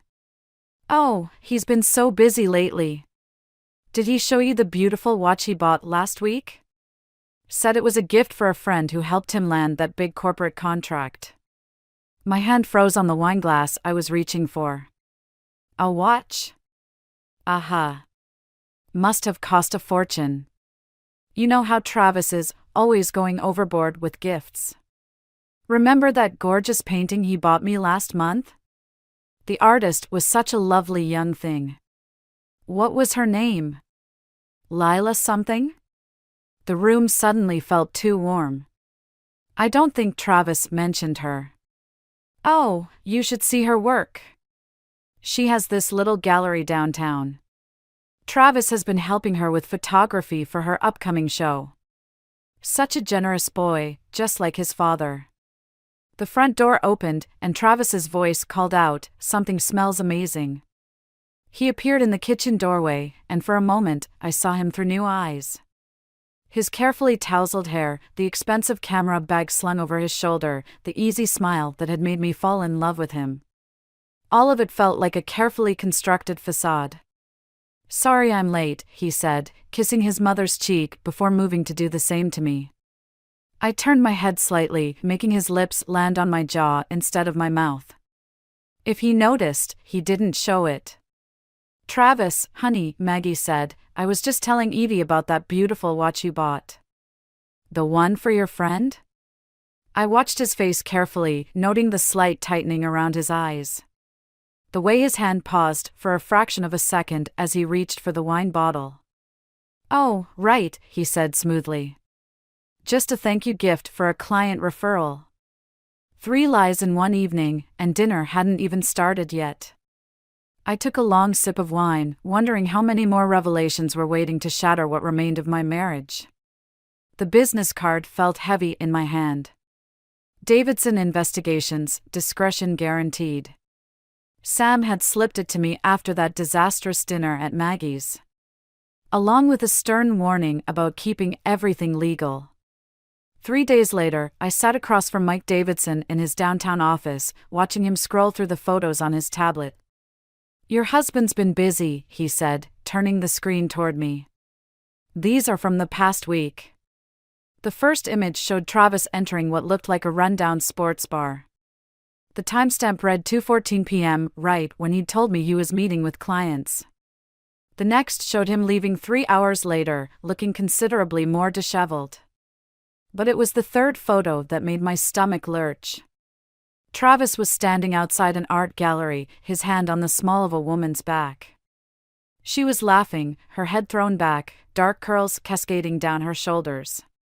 Even from the grainy surveillance photo, I could tell she was beautiful. That's Lila Bennett, Davidson said, his voice matter-of-fact. She owns the gallery. Your husband's been there 6 times in the past 2 weeks, usually staying for several hours. My throat felt tight. The watch? Davidson nodded, swiping to another photo. Travis and Lila outside a high-end jewelry store, his arm around her waist. The timestamp matched the day of the $47,000 withdrawal. There's more, Davidson said, hesitating. The sports bar? It's a known front for illegal gambling. Your husband's got himself mixed up with some dangerous people. A man named Victor Ramirez runs the operation. Victor. The name from the emails. How much does he owe? Davidson pulled out a manila envelope. Based on our surveillance and some conversations with inside sources, we estimate around $200,000. The $86,000 collection notice you found? That's just the tip of the iceberg. The room started spinning. $200,000. Our entire savings, gone. Our future, evaporated. Mrs. Mitchell. Parker, I corrected automatically. I'd kept my name after marriage, something that had always bothered Travis's mother. Mrs. Parker, there's something else you should know. Davidson's expression softened slightly. The gallery? It's not doing well. According to public records, it's 3 months behind on rent. But last week, someone paid all the back rent in cash. My laugh came out hollow. Let me guess. Right after the withdrawal? Davidson nodded. Your husband's playing a dangerous game. These people don't mess around when it comes to collecting debts. That night, I waited up for Travis. He came home around midnight, smelling of expensive cologne that wasn't his usual brand. When he kissed my cheek, I had to force myself not to flinch. How was your day? I asked, keeping my voice neutral.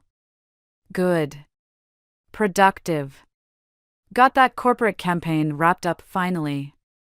He loosened his tie, heading for the shower. The one you needed the equipment for? He paused. Yeah, that one. Funny, I said, following him into the bathroom. Because I called your regular clients today. None of them have hired you for any corporate work recently. Travis froze, his hand on the shower door. You did what? Where's the equipment, Travis? The stuff you spent our savings on? You're checking up on me now? His voice took on an edge I'd never heard before. Going behind my back? Like you went behind mine with Lila? The color drained from his face. For a moment, neither of us spoke. The only sound was the drip of the faucet, marking time like a metronome. "It's not what you think," he finally said. "Really?" "Because I think you're gambling away our future while buying expensive gifts for another woman." My voice cracked. "I think you're lying to me, to your mother, to everyone." "Evie, please." My phone buzzed. A text from an unknown number: "Tell your husband he has 48 hours to pay what he owes, or things get uncomfortable." V. I held up the phone, watching Travis's face crumple as he read the message. Who's Victor, Travis? And what exactly happens when things get uncomfortable? Travis's confession came in pieces, each one more devastating than the last. We sat in our kitchen as dawn crept through the windows, the threat from Victor hanging between us like a blade. "I can fix this," Travis kept saying, his hands shaking as he poured his third cup of coffee. "I just need a little more time." Time for what? To lose more money? To buy more watches for Lila? His head snapped up. "Leave her out of this. She has nothing to do with." With what? The gambling? The lies? Or just the part where you're destroying our life? The silence that followed felt like glass about to shatter. I pulled out Davidson's photos, spreading them across the kitchen table like a twisted timeline of betrayal. $200,000, Travis. Where did you think this would end? He stared at the photos, his face ashen. I was winning at first. Big wins. The kind of money that could set us up for life. Then Victor offered to stake me for bigger games, and... He trailed off, running his hands through his hair. I just needed one more good hand. One more chance to make it right. And Lila? Was she just another bet? She's a friend. That's all. But he wouldn't meet my eyes. The gallery was going under. I couldn't let that happen. So you used our savings? Money we worked for, planned for? I used my inheritance from Dad. His voice was barely a whisper. The room tilted sideways. What inheritance? The life insurance money. It came through last month. I never told you because... He swallowed hard. Because I'd already lost most of it by then. I grabbed the edge of the table, steadying myself. The insurance money was supposed to be substantial, enough to start the photography studio Travis had always dreamed about. The future we'd planned together. How much was it? $300,000. My laugh came out like broken glass. So you're telling me you've lost $500,000? Our savings, the insurance, and now you owe money to criminals? Travis reached for my hand. I pulled away, my wedding ring catching the morning light. The same ring he'd insisted on upgrading last year, claiming his business was doing well enough to afford it. Was that bought with gambling money too? His silence was answer enough. My phone buzzed again. Another text from Victor: "Time's running out. Meeting at the usual place. 3 p.m. Bring the money or bring a lawyer." "I'll talk to him," Travis said, reading over my shoulder. "Maybe I can negotiate." "No." I stood up, my decision crystallizing. "You're done negotiating. Done gambling. Done lying. What are you going to do?" I grabbed my car keys. "I'm going to meet Lila." "Evie, don't. You lost the right to tell me what to do when you bet our future on a poker game." The drive to Lila's gallery took 20 minutes. Each mile brought a new question, a new doubt. Had they laughed about me together? Had he told her about our fights, our dreams, our struggles? The gallery was small but elegant, tucked between a coffee shop and a vintage bookstore. Through the window, I could see her arranging photographs on a white wall. Travis's photographs. My husband's art, displayed like love letters for everyone to see. The bell chimed as I pushed open the door. Lila turned, her smile warm and professional. Welcome to Bennett Gallery. How can I? I'm Evie Parker. I watched recognition flash across her face. Or as you might know me, Travis Mitchell's wife. She dropped the photograph she was holding. It hit the floor with a crack, the glass splintering across the polished concrete. In that broken reflection, I saw both our faces, two women caught in the same man's web of lies. His wife? Her voice trembled. But he said he was divorced. That his ex-wife. Let me guess. That his ex-wife took everything in the settlement? That he's still paying off her debts? Lila sank into a nearby chair, her face draining of color. Oh God. The money he gave me for the gallery was stolen, I finished. Just like everything else. Lila and I sat in her back office, 2 cups of untouched coffee growing cold between us. Her gallery walls were covered in Travis's photographs, moments he'd captured while lying to us both. I recognized some of them from the days he'd claimed to be at client meetings. He said the money was from his photography business, Lila whispered, staring at her trembling hands. That he wanted to invest in emerging artists. My phone buzzed again. 2 hours until Victor's deadline. Did he ever mention gambling? I asked. She shook her head, then stopped. Wait. There was this one night. He was acting strange, kept checking his phone. Said he needed to meet someone about an investment opportunity. When he came back.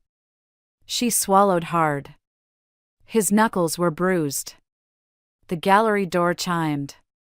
We both turned to see Travis stumbling in, his face pale and sweating. Evie, please, you can't be here, he froze when he saw Lila. I can explain everything. Like you explained being divorced? Lila stood up, her artist's hands clenched into fists. Or how you explained the gallery money. I was going to pay it back. All of it. Victor just needs. Victor? Lila's voice cracked. The same Victor who sent those men here last week? I felt the blood drain from my face. What men? They came looking for Travis. Said something about collateral. She hugged herself, shrinking into herself. They took some of the artwork. Said it was insurance. Travis stepped forward. Lila, I'm so sorry. I never meant. The sharp crack of her palm against his cheek echoed through the gallery. Get out. Both of you. I'm calling the police. You can't, Travis pleaded. Victor will. Will what? I demanded. Hurt us. Like he hurt you that night? Before Travis could answer, the gallery door chimed again. 2 men in expensive suits entered, their presence filling the small space like smoke before a fire. Time's up, Mitchell, the taller one said. Victor's waiting. Travis's face went from pale to gray. I just need 1 more day. No more days. The man's eyes swept over the gallery, lingering on Lila's frightened face before settling on me. Though maybe we can work something out. Victor's always had an eye for alternative payment methods. I felt something snap inside me, not like breaking, but like a lock clicking open. All the fear and hurt of the past weeks crystallized into something harder, colder. Actually, I said, pulling out my phone, I'd like to speak to Victor myself. Evie, don't, Travis started. Shut up. My voice was ice. You've done enough talking. I turned to the men. Tell Victor the first have a proposition. One that involves Travis's inheritance money. The shorter man raised an eyebrow. The insurance payout's gone, lady. Your husband blew through it weeks ago. No, I smiled, pulling up the email from Sam I'd received that morning. He only got half of it. The other half was meant to go to his mother, but there was a clerical error. The insurance company just released the funds this morning. I have access to the account details. Travis's eyes widened. How did you? While you were busy destroying our lives, I was actually trying to save them.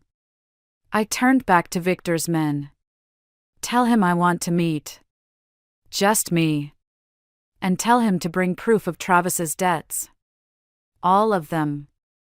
The taller man made a call, speaking quietly into his phone. After a moment, he nodded. Victor will see you. Now. As we headed for the door, Lila called out, Evie? What are you going to do? I looked at Travis, seeing him clearly for the first time, not as the man I'd married, but as the stranger he'd become. I'm going to make sure everyone gets exactly what they deserve. The men led me to a waiting car, leaving Travis standing in the gallery doorway. His reflection fractured across the broken photograph still lying on the floor. In that moment, I realized revenge wasn't about hurting someone who hurt you. Sometimes, it was about making sure justice came in exactly the right form at exactly the right time. And I knew exactly what form Travis's justice needed to take. Victor's office was nothing like I'd imagined. No dark warehouse or smoky backroom, just a pristine suite in a downtown high-rise with floor-to-ceiling windows overlooking the city. He sat behind a glass desk, wearing a suit that probably cost more than my monthly salary. Mrs. Parker, he said, gesturing to the chair across from him. I appreciate punctuality in business matters. I placed Sam's legal documents on the desk. Let's talk about Travis's debt. Victor smiled, but it didn't reach his eyes. Your husband owes me $200,000. The terms were clear. Show me. He slid a leather folder across the desk. Inside were promissory notes, each signed in Travis's familiar scrawl. The dates aligned perfectly with our missing savings, the withdrawn inheritance, the gallery payments to Lila. And the interest? I asked. Compounds daily. Currently at 40%. My hands clenched in my lap. That's illegal. So is gambling in my establishment. Yet here we are. Victor leaned forward. I understand you have access to the remaining insurance money? I do. But I have conditions. His eyebrow raised slightly.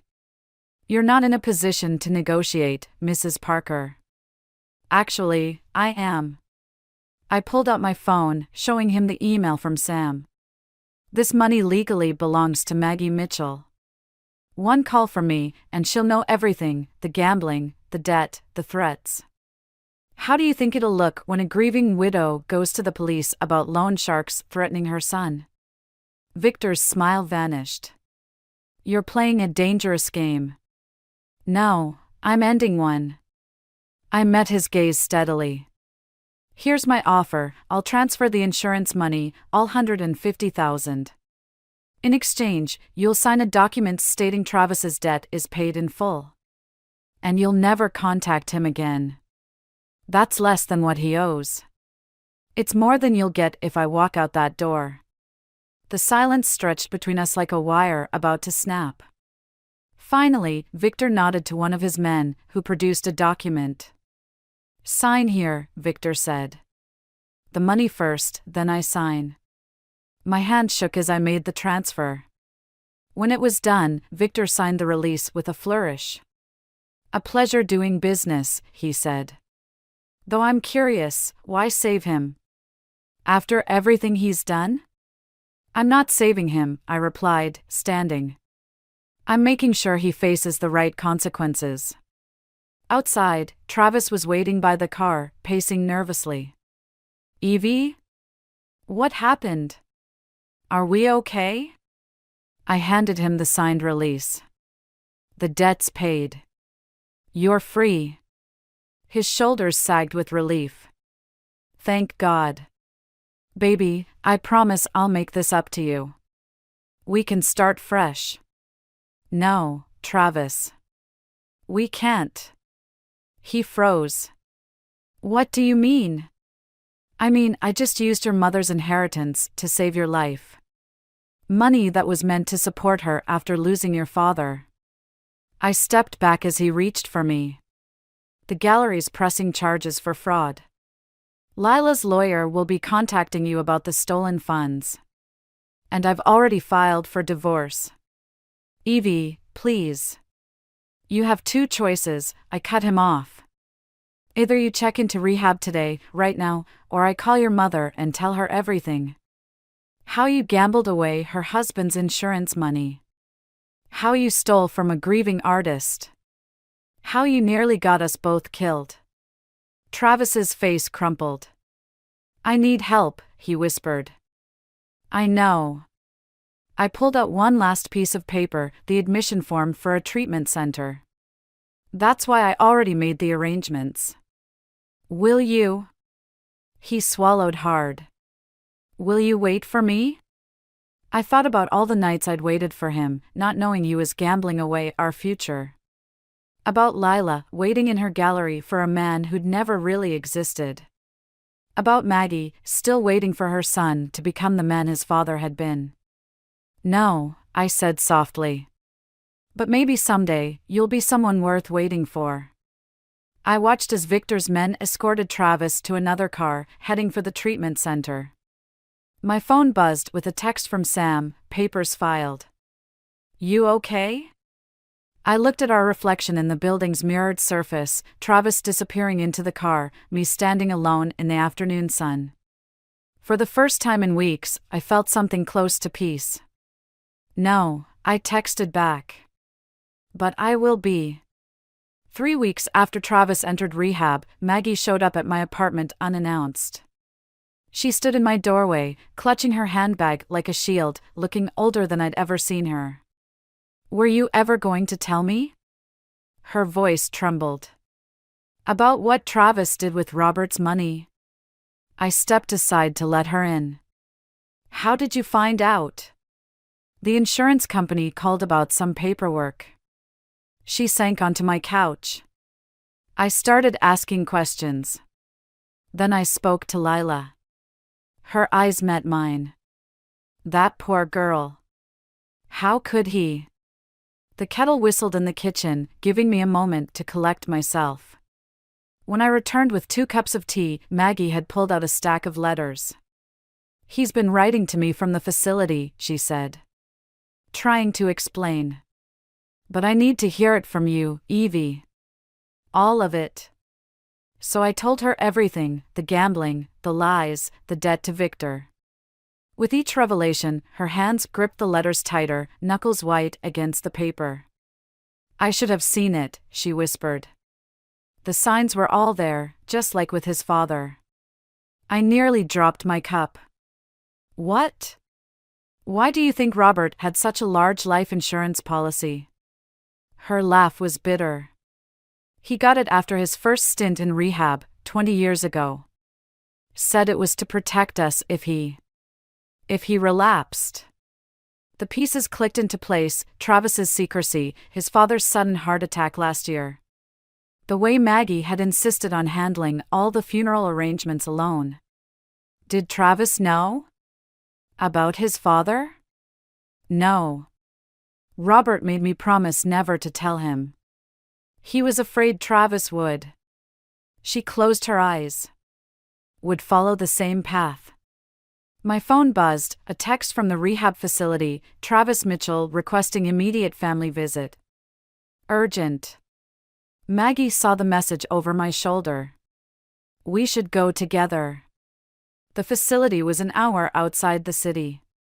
During the drive, Maggie told me more about Robert, his struggles, his recoveries. His final relapse that led to that fatal night at a casino in Vegas. By the time we arrived, I felt the weight of 2 generations of addiction pressing down on us. Travis was waiting in the visitor's room, wearing facility-issued sweats that made him look somehow younger and older at the same time. When he saw Maggie, his face crumpled. Mom? What are you doing here? She stepped forward. Learning that my son is more like his father than I ever wanted him to be. Travis went pale. What do you mean?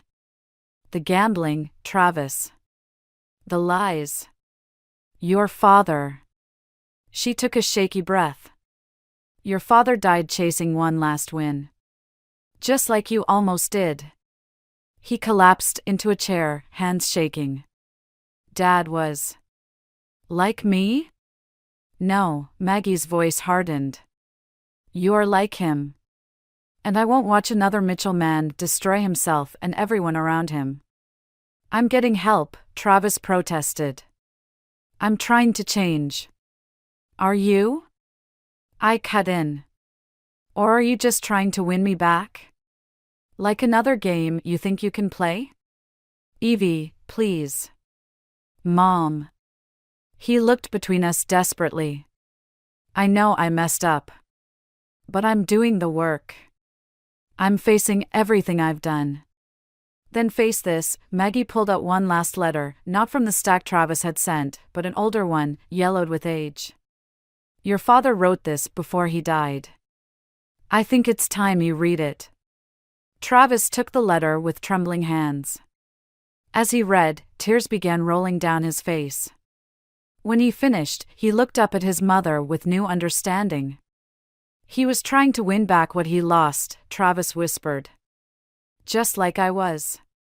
The difference is, Maggie said softly, you still have a chance to choose a different ending. I watched them embrace, mother and son united in grief and hope. In that moment, I realized that sometimes the greatest act of revenge isn't about making someone suffer, it's about forcing them to face the truth. No matter how painful that truth might be. As I turned to leave, Travis called out, Evie, wait. There's something else you need to know. 6 months after Travis entered rehab, I sat in Lila's gallery, surrounded by her new exhibition. The walls were covered with photographs, not Travis's this time, but her own. Images of broken things made beautiful, shattered mirrors, cracked pottery filled with gold, weathered buildings reclaimed by nature. It's called restoration, Lila said, handing me a glass of wine. Sometimes things have to break completely before they can be rebuilt. I studied a particularly striking image of a wedding ring half buried in sand. Is that the one Travis gave me? Yes. She smiled without bitterness. I almost threw it into the ocean, but then I thought, why waste good art material? The gallery door chimed. Maggie entered, followed by Travis. He looked different, thinner, but somehow more substantial. Real.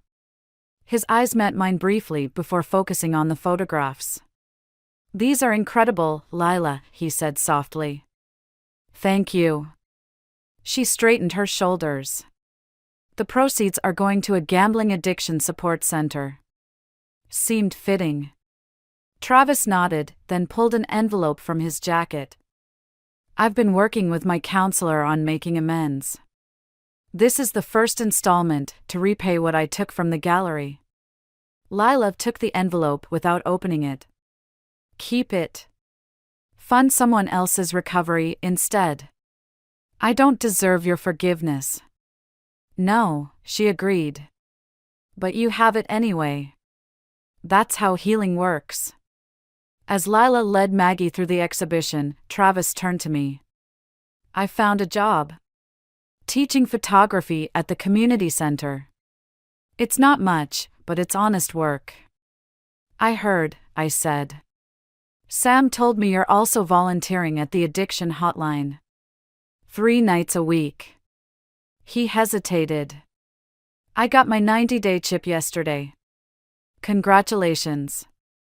An uncomfortable silence stretched between us. Finally, Travis pulled out another envelope, this one worn, like it had been carried for weeks.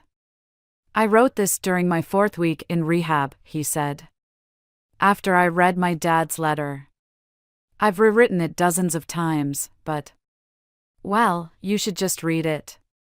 I opened the envelope slowly, aware of his eyes on me as I unfolded the pages. Dear Evie, it began.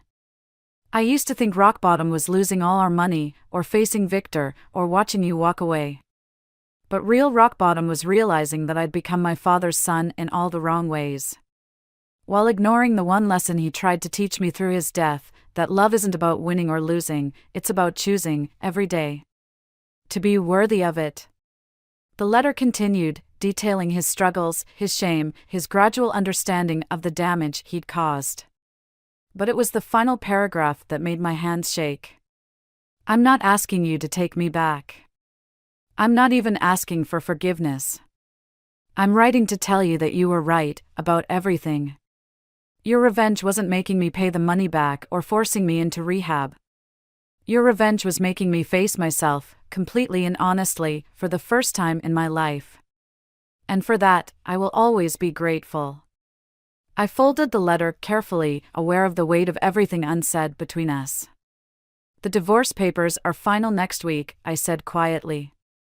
I know. Travis smiled sadly. You know what's strange? For the first time in my life, I'm not trying to win anything back. I'm just trying to be better. Across the gallery, Lila was showing Maggie a photograph of a broken clock, its gears scattered but glinting with possibility. The late afternoon sun caught the image, casting fractured light across the floor between Travis and me. Maybe that's the real difference between you and your father, I said. You're learning to live with the pieces, instead of trying to gamble them back together. Travis nodded, understanding in his eyes. As I turned to leave, he called out one last time. Evie? Thank you. For making me fold when you did. I paused at the door, looking back at the exhibition title, Restoration. Sometimes, I said, losing everything is the only way to find out what's worth keeping. Outside, the city was painted in sunset colors, broken and beautiful and full of possibilities. I walked toward it, leaving the gallery and Travis behind, knowing that some things need to stay broken to remind us why we choose to heal.